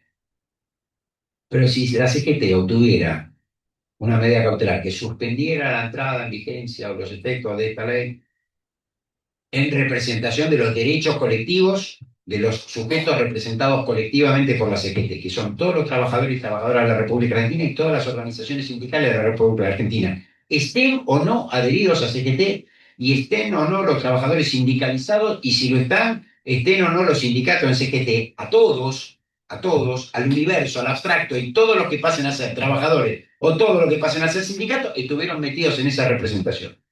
Es una sentencia casi con efectos casatorios, sino casi con efectos derogatorios. Ahora, esto algunos lo resisten, porque algunas empresas te dicen, yo no fui parte de ese expediente. Es que tiene un efecto, una acción colectiva tiene un efecto diferente de los efectos normales del juicio. Entonces se aplica a todos, no importa si fuiste o no parte del juicio, se aplica a todos. Y hay jueces y juezas a los que también les molesta. Entonces, te dice, yo soy un juez de un ejemplo, sin entrar en localismo, de Córdoba Capital. A mí no me va a venir a decir un juez nacional lo que es inconstitucional o no. Entonces, ya está, se declaró inconstitucional donde se declaró inconstitucional con alcance colectivo. Esta es, para mí, la lectura del juicio de CGT. Lo mismo que, con un ámbito reducido, si no fuera un juicio de CGT y lo hiciera otro sindicato. Cuando en el 95, a través de un DNU, el presidente modificó el sistema de asignaciones familiares, iniciamos por muchos gremios, por muchos sindicatos, planteos de inconstitucionalidad de ese DNU. Y lo ganaron. Entonces, ese DNU no se le pudo aplicar a ninguno de los trabajadores representados por los sindicatos que fueron parte en esos juicios. Sí a otros, no a esos. Claro, ¿qué pasó después? A los 3 meses, el Congreso sancionó una ley con un contenido similar al del DNU, entonces se empezó a aplicar esa ley. Pero, digamos, si un sindicato con personalidad gremial en representación de los derechos colectivos, del universo de representación que tiene, hace un juicio y lo gana y se le reconoce esa representación, esa norma no se le puede aplicar a nadie que esté dentro del ámbito de representación de ese sindicato. La particularidad de CGT es que representa a todos, con lo cual una acción de CGT le daría amparo, cobertura a todos los trabajadores y trabajadoras y a todas las organizaciones sindicales. La pregunta de los aportes, Mara, mucho no la entendí. A ver, decía algo así como si pueden los empleadores, la tenés en mano, Sí. Si las empresas pueden establecer aportes voluntarios a los sindicatos, calculo que está referido al aporte que implica, que marca la ley. Las contribuciones solidarias debe querer decir, Sí. si no, al compañero que ya hizo la pregunta, presencial o por Zoom, me la aclara el límite mío de entendimiento de la pregunta. Todo sindicato, como cualquier persona jurídica, tiene el derecho de imponer cotizaciones a sus miembros, sus afiliados, para el sostenimiento de la propia entidad, ¿no? Toda una asociación civil, un club, no sé, sindicato. Y esto se resuelve en materia sindical por el órgano máximo del sindicato, asamblea o congreso, según el caso. Eso es lo que se llama cuota de afiliación. Pero además, y esto fue muy novedoso, el derecho al trabajo evolucionó mucho más que otras ramas del derecho, mucho antes. Después se quedó, ¿no? Y otras ramas del derecho evolucionaron. Pero esto que yo mencionaba antes de las acciones colectivas, hará 15 años surgieron el derecho argentino a las acciones colectivas, no sé qué, en materia sindical desde la década del 40, si lo vas a tratar a la representación colectiva. Bueno, como los sindicatos, de la actuación del sindicato se benefician tanto afiliados como no afiliados. Cuando hay un aumento salarial por la representación de los intereses colectivos, ese aumento salarial se aplica a todos, afiliados y no afiliados. Cuando hay un nuevo convenio, cuando hay... Y el sindicato no nace con cada nuevo acto del que se van a beneficiar tanto afiliados como no afiliados. Razones de equidad, justicia, luego, justicia no poder judicial, ¿no? Sí. Justicia, equidad. Solidaridad implica que el que se beneficia con la actuación de otro a cuyo sostenimiento no contribuye, es razonable que también pague una contribución por haberse beneficiado o porque se beneficia de la acción sindical. Y se beneficia no solo por el acto concreto de la negociación o del incremento de sueldo, porque para que se haya logrado eso se requiere una actividad permanente del sindicato. Y esto es lo que se llama contribuciones solidarias. Si el que se beneficia no contribuyera, hay un autor francés que lo llamaba, y esto lo mencionaba Lucio Garzón Maceda, lo menciona muy seguido, el pasajero sin billete, ¿no? Es como el polizón, viaja gratarola. No. Entonces, si vos te beneficias, tenés que aportar en alguna medida. Y estos son lo que se llama contribuciones solidarias, que es que todos los trabajadores y trabajadoras hagan un aporte a el sindicato pactante del convenio colectivo de trabajo. Tiene algunos límites de razonabilidad, digamos, no puede pagar lo mismo en total el afiliado que el no afiliado, porque el no afiliado no participa en la vida interna de la asociación, entonces es razonable que pague menos que el afiliado, pero tiene que contribuir en alguna medida. Esto es discutible, pero yo tengo la convicción de que es equitativo que así sea. Desde hace tiempo se viene queriendo atacar a las contribuciones solidarias, inclusive en lo que el proyecto anterior a esta ley, los sindicatos no podían ni siquiera recaudar la cuota sindical. En el proyecto que se mandó de esta ley, era voluntario para los empleadores recaudar la cuota sindical. Podían no decir en un momento, decía sí, es obligatorio, los empleadores están obligados a, pero esa obligación podía dejarla sin efecto con un preaviso de 30 días. Entonces decía, 30 días no retengo más, no retenía más. Entonces viene habiendo un ataque a las contribuciones solidarias, invocando que afecta a la libertad sindical, no afecta a la libertad sindical, y es esto, razón de equidad, porque te beneficias con la actuación del sindicato. Lo que se hizo acá es ponerle un límite, lo que se hizo en la ley es poner un límite de no más del 2% mensual a las contribuciones solidarias. No son, y esto sí quiero aclarar, voluntarias por parte de las empresas.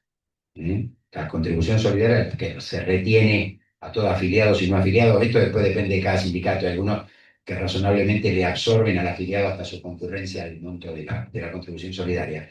Están obligados pues se pactan en convenios colectivos. Cuando se pactan en convenios colectivos están obligados. Sigue estando la obligación, pero con el tope del 2%. Creo que esto contesta la pregunta. La caída de la ultraactividad. El tema de la ultraactividad se ve como muy distante a veces. Es un tema de los gremios, un tema de los sindicatos. Y la ultraactividad, yo acostumbro decir, bueno, algo ya hablé hoy, que para mí es quizás el factor más importante de la ultraactividad, que es, arranco por otro, y después termino con ese. ¿Por qué la ultraactividad?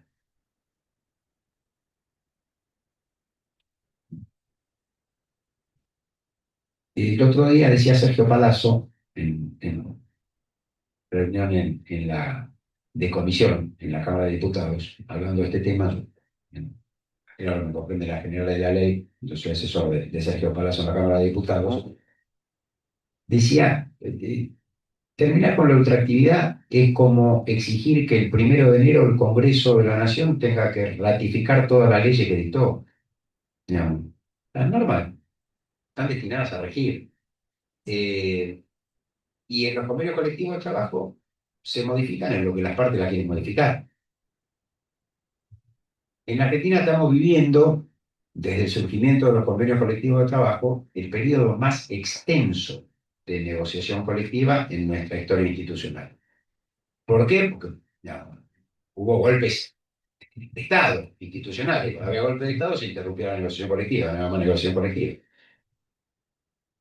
Desde el 83 que asumió Alfonsín empezó a haber negociación, pero convenio colectivo de trabajo empezó a haber a partir de 1988-1989. Y al poco tiempo vino la larga década del 90, donde todo el marco normativo y el impulso político del gobierno llevaba a negociar a la baja. Entonces, una herramienta defensiva para no perder derechos a veces era no negociar colectivamente, pues por lo menos se mantenían los derechos que uno tenía hasta ese momento en el convenio colectivo. Después estallaron la Argentina, lo acostumbro decir, la Argentina no estalló, en el 2001 la estallaron. Vino Dualde, a los pocos días, 100 pesos de asignación no remunerativa y duplicación de indemnización por despido. Después fue aumentando, vino Néstor, siguió aumentando esta asignación no remunerativa. 100 pesos era el 25% casi del salario promedio del convenio colectivo de empleo de comercio. Los trabajadores no se hacían millonarios, pero no era moco de pago, ¿no? Y era mover la rueda, ¿no? El círculo virtuoso, ¿no? Eran los 100 pesos que giraban. Esos 100 pesos en la economía tienen un efecto multiplicador, no son 100 pesos. Son 100 pesos para una compra, son 100 pesos para otra compra, son 100 pesos para otra compra, y así va circulando. Esos mismos 100 pesos. Y vino Néstor y los convirtió en remuneratorios. Y eso acható las escalas salariales y dice, voy a tener que negociar colectivamente, por lo menos para recuperar los coeficientes entre las escalas salariales. Y a partir de ahí empezó un proceso de negociación colectiva mejorativa. Pues se derogó la ley Banelco, porque vino la ley de reordenamiento laboral, y se restablecieron los esquemas tradicionales de la negociación colectiva. ¿Para qué? Para que la negociación colectiva sea una negociación colectiva mejorativa. Y a partir de ahí se instaló una dinámica permanente de negociación, con conflicto, con acuerdo bueno, más o menos, malo, con lo que se podía, pero entonces, hay una ley de procedimiento de negociación colectiva que dice cómo se inicia la negociación colectiva. Entonces, el sector que promueve la negociación colectiva tiene que mandar una carta, documento, una notificación a la otra, poner en conocimiento del ministerio, el ministerio tiene que citar, y los otros y van, y el temario, y no sé qué. Yo digo, la dinámica de la negociación colectiva del 2004 en adelante, en muchos casos, en la mayor parte de los casos, ya no se inicia por el procedimiento formal previsto, sino por una vía paralela, que no es legal, es paralela. La vía paralela es esto. es que, no sé, el secretario gremial, el secretario general del sindicato llama al presidente de la Cámara y dice, fulano, nos tenemos que reunir a renegociar. Y se reúnen a renegociar. Después sí, el instrumento llega al ministerio una vez que se acuerda para la homologación, o hay veces que hay audiencia. Vean, hay una dinámica de negociación colectiva. Y así como nosotros no volvimos a primer grado, a primero inferior, cada vez que terminábamos un año de colegio y que, no sé, las ciencias van creciendo y, en función de los pasos que dieron los anteriores, la filosofía se para en lo que pensaron los filósofos anteriores, los adelantos tecnológicos, digamos, nadie dice ve a hacer ciencia y empieza a pegarle dos piedras a ver si hace fuego, digamos, ¿no? Las cosas, y el convenio colectivo lo que tiene es la historia y el presente de la dinámica de las relaciones colectivas en una determinada actividad. Entonces, hay una continuidad, no se arranca todo de cero, porque la historia no arranca de cero, porque nada arranca de cero, casi nada arranca de cero, porque todo se va desarrollando. El tema con los convenios, la particularidad que tuvieron los convenios colectivos, es que para el derecho, yo empecé hablando algo de eso, res inter alios acta, lo que acordaban las partes era obligatorio para las partes y obligaba solo a las partes. Por un contrato entre partes no se podía obligar a un tercero. Lo único que obligaba a todos, con efecto lo que se llama erga omnes, con eso latinaco que usamos los abogados, eran las leyes. Una norma estatal que era obligatoria para todos. Pero era impensado que un acuerdo entre privados pudiera obligar más allá de esos dos sujetos privados. Lo curioso que tuvieron los convenios colectivos cuando surgieron era que eran acuerdos entre privados, digamos, para simplificar, un empleado en un sindicato, o un grupo de empleadores, pero que obligaban también a otros empleadores y obligaban a trabajadores también no afiliados al sindicato. Entonces, era un efecto esto, un efecto general como tienen las normas estatales. Cuando llega eso al mundo del trabajo, un autor italiano, Carneluti, dice, ¿qué es esto? Porque los convenios entre privados obligan solo a los que firmaron. Lo que obliga a los demás son las normas estatales. ¿Qué es esto de los... Y contratti collettivi, decía Carneluti. Tiene cuerpo de contrato y alma de ley. Tiene cuerpo de contrato, pues es un acuerdo entre partes, tiene alma de ley, pues tiene eficacia general. Y quedó. Y lo de Carneluti fue una genialidad, fue hace 100 años, ciento y pico de años. Hoy en día, con el desarrollo de las relaciones laborales, ya no tiene más cuerpo de contrato y alma de ley. Pues pensar que tiene un cuerpo de contrato nos lleva al error de que llega la fecha de vencimiento y se termina. No, hoy los convenios colectivos de trabajo tienen cuerpo y alma de convenio colectivo de trabajo. Y sí, pues el desarrollo. Entonces, no se termina, todo continúa y las partes lo modifican y no es todo aquello que tienen interés en modificarlo. Primer elemento de la ultraactividad. Segundo, finalidad de la ultraactividad, que los trabajadores no se queden sin los derechos del convenio colectivo. Como si el convenio colectivo no se renovó, se cae y los trabajadores se quedan sin derechos, sin los derechos que provienen del convenio colectivo. No es razonable. Además, en nuestro país sería inconstitucional, pues la Constitución ordena mantener condiciones dignas y equitativas de labor, remuneración justa. ¿Y cuáles son? Y son por lo menos las que venían del convenio colectivo. Si se cae eso. Y lo tercero, para mí fundamental, efecto de la ultraactividad, es esto, que mantiene el equilibrio relativo de fuerza entre las partes de la negociación colectiva al momento de sentarse a renegociar. Porque si yo altero esto y digo, no hay más convenio colectivo, te debilito como sindicato, te fortalezco como empleador. De la misma manera que si hago la inversa, te fortalezco como sindicato, te debilito como empleador. Entonces, no, por lo menos mantengan la correlación de fuerzas que tenían, que no quiere decir que sea pareja, pero era la que tenían, hasta tanto entre en vigencia el nuevo convenio. Y esto es la otra actividad. Los convenios colectivos de trabajo siguen vigentes y siendo obligatorios hasta tanto entre en vigencia un nuevo convenio colectivo de trabajo. El peligro que hay, que siempre quiso el neoliberalismo, es terminar con la ultraactividad. ¿Para qué?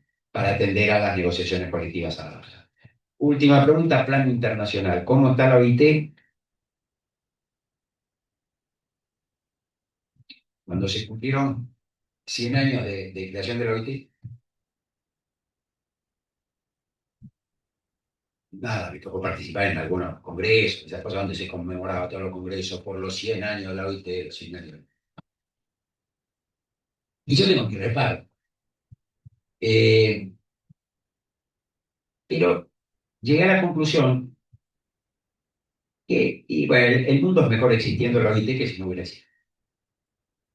Uno puede esperar más, uno puede esperar más, uno puede decir, bueno, la ola del liberalismo también pasó por la OIT. La OIT no mantuvo los criterios que tuvo en un inicio, por lo menos en el tema sindical. Es muy, cuando se dictaron los convenios principales en materia de libertad sindical, 87 y 98, la OIT tuvo una finalidad muy marcada de fortalecimiento de los sindicatos. Y después se corrió. Y lo que entendió en un principio en esos dos convenios como que la libertad sindical era para fortalecer a los sindicatos, esto es un medio, una herramienta para fortalecer el accionar de los sindicatos, no por los sindicatos en sí, sino porque representan a los trabajadores y trabajadoras. Después se corrió de ese criterio y empezó a transformar la libertad sindical en un fin. Dice, bueno, si debilita, y bueno, debilita. Entonces, yo creo que hay yo no me voy a poner a valorar lo de la OIT, pero me parece que algunos se confundieron, ¿no? Confundieron medios con fines. Ahora, lo que yo sí rescato del plan internacional, y más allá de que hay que llevar la denuncia a la OIT, es la Corte Interamericana de Derechos Humanos. A mí me tocó, porque era presidente de una entidad en ese momento, una entidad que fue denunciante del gobierno de Mauricio Macri en el año 2016-2017, que hicimos de varios, la entidad que yo presidía, la Corriente 7 de Julio, el CELS, organizaciones sindicales, otras entidades de la abogacía, alguna entidad de funcionarios, de magistrados y funcionarios judiciales, por varias razones. En lo que nos tocaba la estigmatización de los abogados y abogadas laboralistas, los pedidos de juicio político a los jueces que sacaban fallos preservando derechos de los trabajadores y sus sindicatos, contra las intervenciones de los sindicatos, contra la represión de la protesta social, etc. Y fuimos recibidos en la ciudad de Montevideo por la Comisión Interamericana de Derechos Humanos en octubre del 2017. Mauricio Macri había ganado las elecciones de medio término una semana antes y nosotros nos subimos a barquito para ir a la audiencia a denunciar a íbamos cabizbajo. Y en esa audiencia, donde el gobierno tuvo que ir a dar explicaciones, se planteaba en ese momento, que recordarán con la mención que yo haga, se decía que el gobierno de Macri iba a mandar una reforma laboral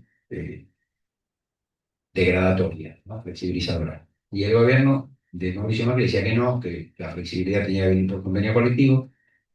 Después a los 10 días mandó el proyecto de ley que no llegó a ser sancionado. Y esto lo planteamos en la Comisión Interamericana de Derechos Humanos. Y la relatora de la comisión dijo que la Comisión Interamericana de Derechos Humanos no iba a admitir ninguna legislación que fuera degradatoria de los derechos laborales de trabajadores y trabajadoras, ni en la Argentina ni en ningún país latinoamericano. Con lo cual, yo creo que hay que meter denuncias internacionales. Demoran, no son inmediatas, pero son una herramienta que no hay que descartar contra esta ley ahora ni bien sea sancionada. Yo creo que es el plan, para el plano internacional estamos mejor ahora que en los 90. Así que creo que hay que hacer las denuncias. Bueno, voy a dar el cierre con las últimas preguntas. Muchas las corrimos porque ya las respondió Gustavo. Hay una que habla de cuáles son los rubros de la indemnización por despido que se modifica en la ley. Y después hay dos preguntas que más que preguntas lo podemos tomar como reflexión para cerrar. Eh, ¿Cómo se pronuncian las empresas con este tema? ¿Y qué pasa que el pueblo no reacciona? Capaz que... Y la última sigla de y una más puntual, ¿dónde está establecido que la hora extra es de cumplimiento obligatorio? Compañía dice, tengo entendido que es algo que esté una guardia, no estoy obligado a quedarme. ¿Es así? Esa es más puntual. Arranco por esta última. Sí. Me olvido, no. Hoy en día, hasta que entre en vigencia esta ley, y es cierto lo que dice el compañero, la ley establece expresamente, el trabajador no está obligado a realizar tareas en horas extras. salvo situaciones de emergencia, ¿no? Eh, y si la realiza, tiene derecho a que se le paguen con recargo.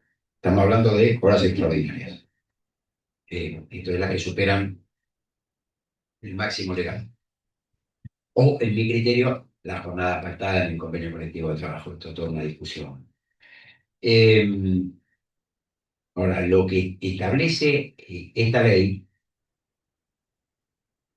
es que sindicato y empleador, comisión interna y empleador, que en esto el tema de la facultad de negociación colectiva, la comisión interna no tiene facultades para negociar colectivamente. A ver, en la dinámica muchas veces las comisiones internas tienen acuerdos de la empresa, pero son acuerdos para mejorar condiciones respecto al convenio colectivo. No tiene facultades una comisión. Las comisiones internas no son sindicatos paralelos. Pero muchas veces hay confusión. Pero la comisión interna no es un sindicato paralelo. La comisión interna está dentro de una estructura gremial que tiene sus propias autoridades. Puede darse la comisión interna sea opositora a la conducción, ¿no? También puede ser opositora, tiene derecho a militarle en contra, no sé qué, presentarte a elecciones, ganarla, lo que quieras, pero vos formás parte de una estructura, no sos un sindicato paralelo. De ahí lo que establece la ley, que los delegados personal pueden plantear reclamaciones previa autorización del sindicato, que forman parte. Bueno, entonces decía, permite que por negociación colectiva con el sindicato, por acuerdo de la comisión interna o por acuerdo individual de trabajador y empleador, se habiliten jornada de trabajo de hasta 12 horas sin que haber superado las 8 o 9, como permite actualmente, incluso desde siempre, modular la ley, sean consideradas horas extraordinarias que se deban pagar con recargo. En tanto, no se superen las 48 horas semanales. Y esto es lo que abre el banco de horas, que te pueden decir como trabajador, perdón, aclaración, alguien me puede decir, bueno, pero dice acuerdo individual, dice acuerdo individual. Bueno, si alguien está en condiciones de repeler el acuerdo individual que le propone el empleador, como le diga, fulano venga, mire, vamos a firmar acá, que vamos a implementar el banco de horas, pues de esta manera vamos a poder acordar, si usted quiere, como dice Patricia Bullrich, labura 2 horas más de lunes a jueves y se toma los viernes. Cuando viene el carnaval, aprovecha ese sábado y domingo de corrido. Y cuando yo quiera que usted trabaje 12 horas, va a trabajar 12 horas. Y cuando yo le digo va a trabajar 4, y cuando trabaje 12 no le voy a pagar. Si alguien puede estar en condiciones de repeler eso, ¿eh? Yo no digo que no. Pero tenga en cuenta que reducen la indemnización por despido y que además parte de la indemnización por despido la tiene que sacar el empleador de la bolsa, la pagan los jubilados y los jubilados, con lo cual le va a resultar más fácil despedir, ¿no? Entonces, alguien se puede repeler, pero uno puede pensar que no va a ser la normalidad que se pueda repeler. De los trabajadores y trabajadoras quienes puedan repeler un ofrecimiento de eso, del que, como decía el padrino, va a ser muy difícil que se pueda negar. Pero además otra, en los que entran a trabajar. ¿Quién de los que necesita entrar a trabajar a una empresa, cuando le pongan el papel de que acepta, va a decir, no, yo en esas condiciones no entro, prefiero seguir desocupado?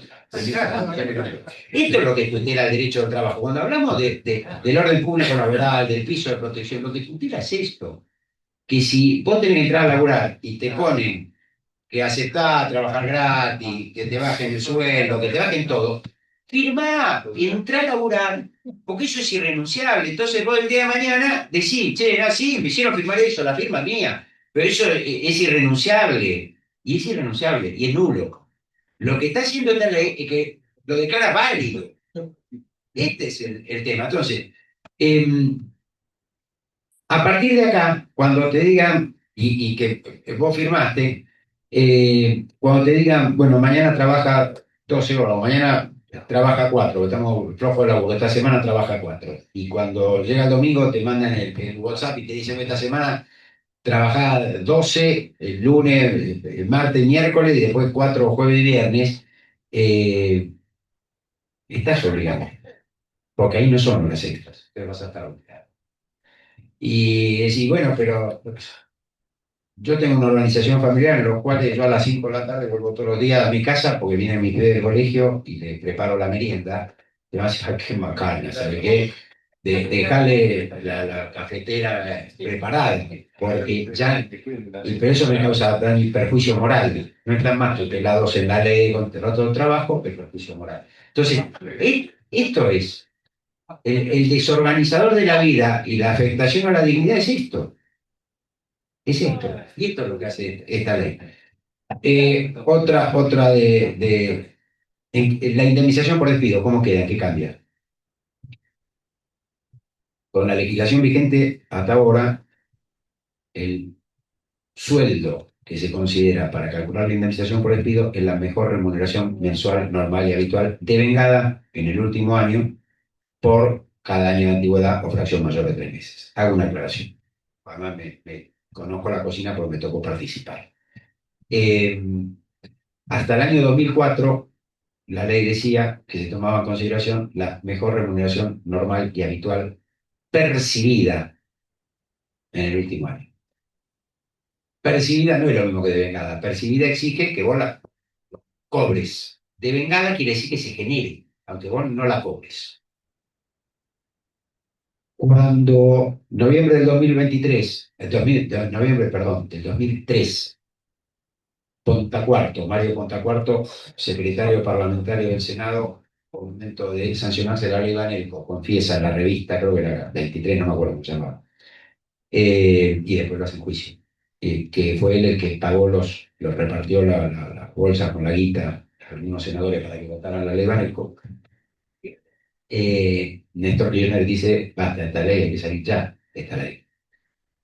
Entonces, da instrucciones al ministro de Trabajo, a Carlos Tomada, para que el ministerio elabore un proyecto de ley para mandar al Congreso de derogación de la ley Banelco, pero derogar la ley implicaba que en esa misma norma se establecieran otros contenidos para los mismos temas que trataba esa ley que se derogaran. Entonces, ese proyecto de ley o anteproyecto de ley fue sometido a consulta por el Ministerio de Trabajo con las entonces centrales sindicales. CGT era una sola, pero se recordarán que en el gobierno de la Rúa hubo una fractura en la CGT con un congreso que se convocó y que después se desconvocó y que se hizo igual. Entonces estaba la CGT Moyano y la CGT, que era Rodolfo Daer, la oficial, digamos, la reconocida por el gobierno de la Rúa, y además estaba la CTA, que en ese momento era una sola, hasta que tuvo su primera elección y explotaron. O se partieron. Y cosas de la rencilla, a veces no se veía lo que son las disputas. Entonces se sometió a consulta ese proyecto de ley, a mí me tocó, digamos, por indicación de Héctor Recalde y con él, hacer los dictámenes de la CGT Moyano, y ahí sugerimos cambiar percibida por devengada. Percibida por devengada implicaba que todo lo que vos cobrabas como consecuencia de la relación laboral, aunque no lo cobraras todos los meses, había que tomar lo que se devengaba en ese mes, integrarlo al sueldo para calcular la indemnización. Entre ellos, y que beneficiaba a todos los trabajadores y trabajadoras, la incidencia del aguinaldo.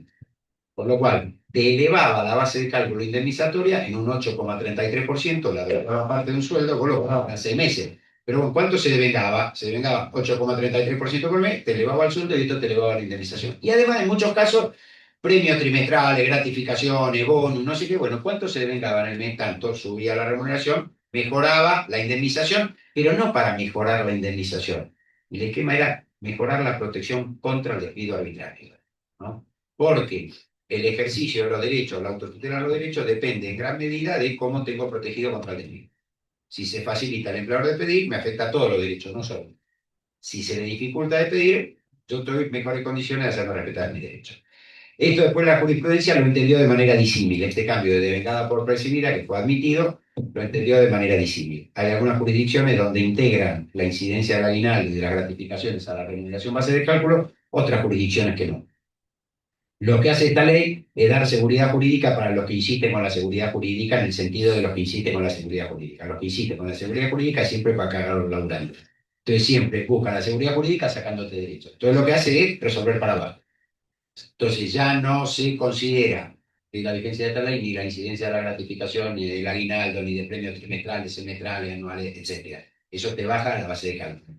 Y la otra es que, si bien sigue siendo la mejor remuneración mensual, normal y habitual de vengada, tiene un segundo párrafo que dice, cuando el sueldo está integrado con rubros variables, se toma el promedio.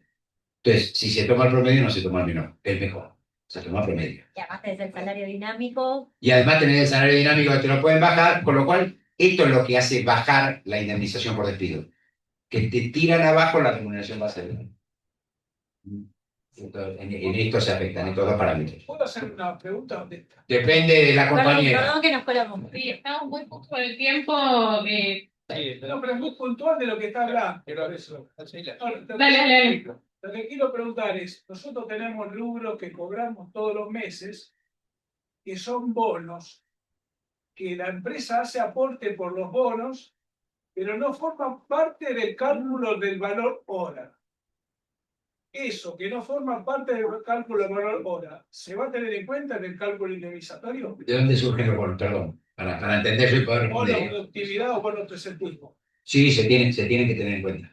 Aunque no sean parte del cálculo del valor hora. Sí, no importa, se tiene que tener en cuenta. Todos los rubros que integran la remuneración, en tanto, conforme el texto de la ley, se perciban mensualmente, integran. El tema es en qué monto integran. Pues si en el último año, pues es un rubro variable, Sí. eso es un rubro variable. Si en el último año osciló, no se va a tomar más el mes en que tuviste la mejor remuneración computando todos los rubros, ¿eh? En esto de la mejor no se desagrega, diciendo, bueno, mi mejor básico fue el del mes de enero y el mejor premio fue el del mes de junio, entonces sumo el básico enero y el premio de junio. No, tomando todos los rubros, ¿cuál fue el mejor mes? Ahora, esto sí te lo hace desagregar, porque si tenés rubros variables, los variables no se va a tomar más el que corresponda al mejor mes, sino el rubro variable promedio. Okay. Y eso sí la baja. Puede bajarla mucho o poco, depende de cómo oscilen. Gracias. Gracias. Bueno, nada, la última era que pasa que el pueblo no reacciona, como para cerrar. Eso es lo que yo también me pregunto. Y después del domingo a la noche, más todavía me pregunto. Pero bueno, yo creo, a ver, esto es fuera de lo jurídico, yo no tengo ninguna autoridad para decir esto. Más o menos los temas de derecho, yo soy un poquitito, de todo lo que existe en el mundo, yo sé de un poquitito así algo, ¿no? Que de lo que hablo, o de lo que laburo, de lo demás no sé nada. Pero, o sea, un poco, o estoy en igualdad de condiciones o menos, condiciones que cualquier otro que pueda opinar. Pero yo soy un convencido de que las excesivas mezquindades generan implosiones. Esta es una frase que yo uso mucho. Y estamos en un momento de excesiva mezquindad. Excesiva mezquindad hacia la sociedad, hacia la clase trabajadora, hacia los que trabajan, ya sea en relación de dependencia o de manera autónoma, y explota, explota. Y si algunos todavía no la ven, y bueno, va a llegar algún momento que la verán, o si la ven pero la atribuyen a otra cosa y no a lo que está pasando en la Argentina, o lo que están haciendo con la política económica, social en la Argentina, en algún momento lo verán. Yo creo que todos los que estamos acá vivimos la década del 90, recordamos bien la década del 90. Yo creo que lo de más grave que la década del 90. Y tiene otro sustento político, digamos, que en la década del 90. Pero yo creo que esta mezquindad también. No sé cuándo y las explosiones. A ver, yo prefiero sí que si salga de esto de manera regular, sin explosiones. Las explosiones siempre las terminan pagando lo mismo, ¿no? O terminan teniendo costos que se elevan a lo mismo, pero yo creo que demasiado más no puedo ver en mi impresión personal. Bueno, muchas Un gracias. aplauso para Gustavo nuevamente, la pregunta. Nuestro agradecimiento para los compañeros y compañeras que están presentes, para los que nos acompañaron por vía Zoom. Decirles que la organización desde un primer momento ha tomado este tema de lo que es la flexibilización laboral. Hicimos propia ese tipo de lucha, hemos tratado de comunicar de todas las maneras posibles a los compañeros de cómo los iba a afectar. Colocamos una bandera en la puerta de nuestra entidad, la que no vamos a retirar y vamos a dejar porque queremos seguir creando conciencia, esa conciencia que le falta a muchos compañeros que no entendieron que no hay derechos adquiridos con esta ley, sino que para conservarlo vamos a tener que estar firmemente en la calle sin perder ningún tipo, ni idea ni convicción. Muchas gracias a todos. Les voy a dejar en la palabra de Carlos para el cierre y el más profundo agradecimiento a todos por su participación. Bueno, Gustavo, ¿qué voy a decir, Gustavo? ¿Qué podemos decir? Tenemos una suerte. Jurídicamente estamos representados por Gustavo y en la calle estamos permanentemente en la pelea contra el sistema. Así que lo que les quiero decir es que tenemos muchas ventajas. Tenerlo a Gustavo, tener las ganas de pelear y sobre todas las cosas saber que en esta asociación se defienden los derechos del trabajador por sobre todas las cosas. Muchísimas gracias y a trabajar entonces. Y ahora sí, gracias.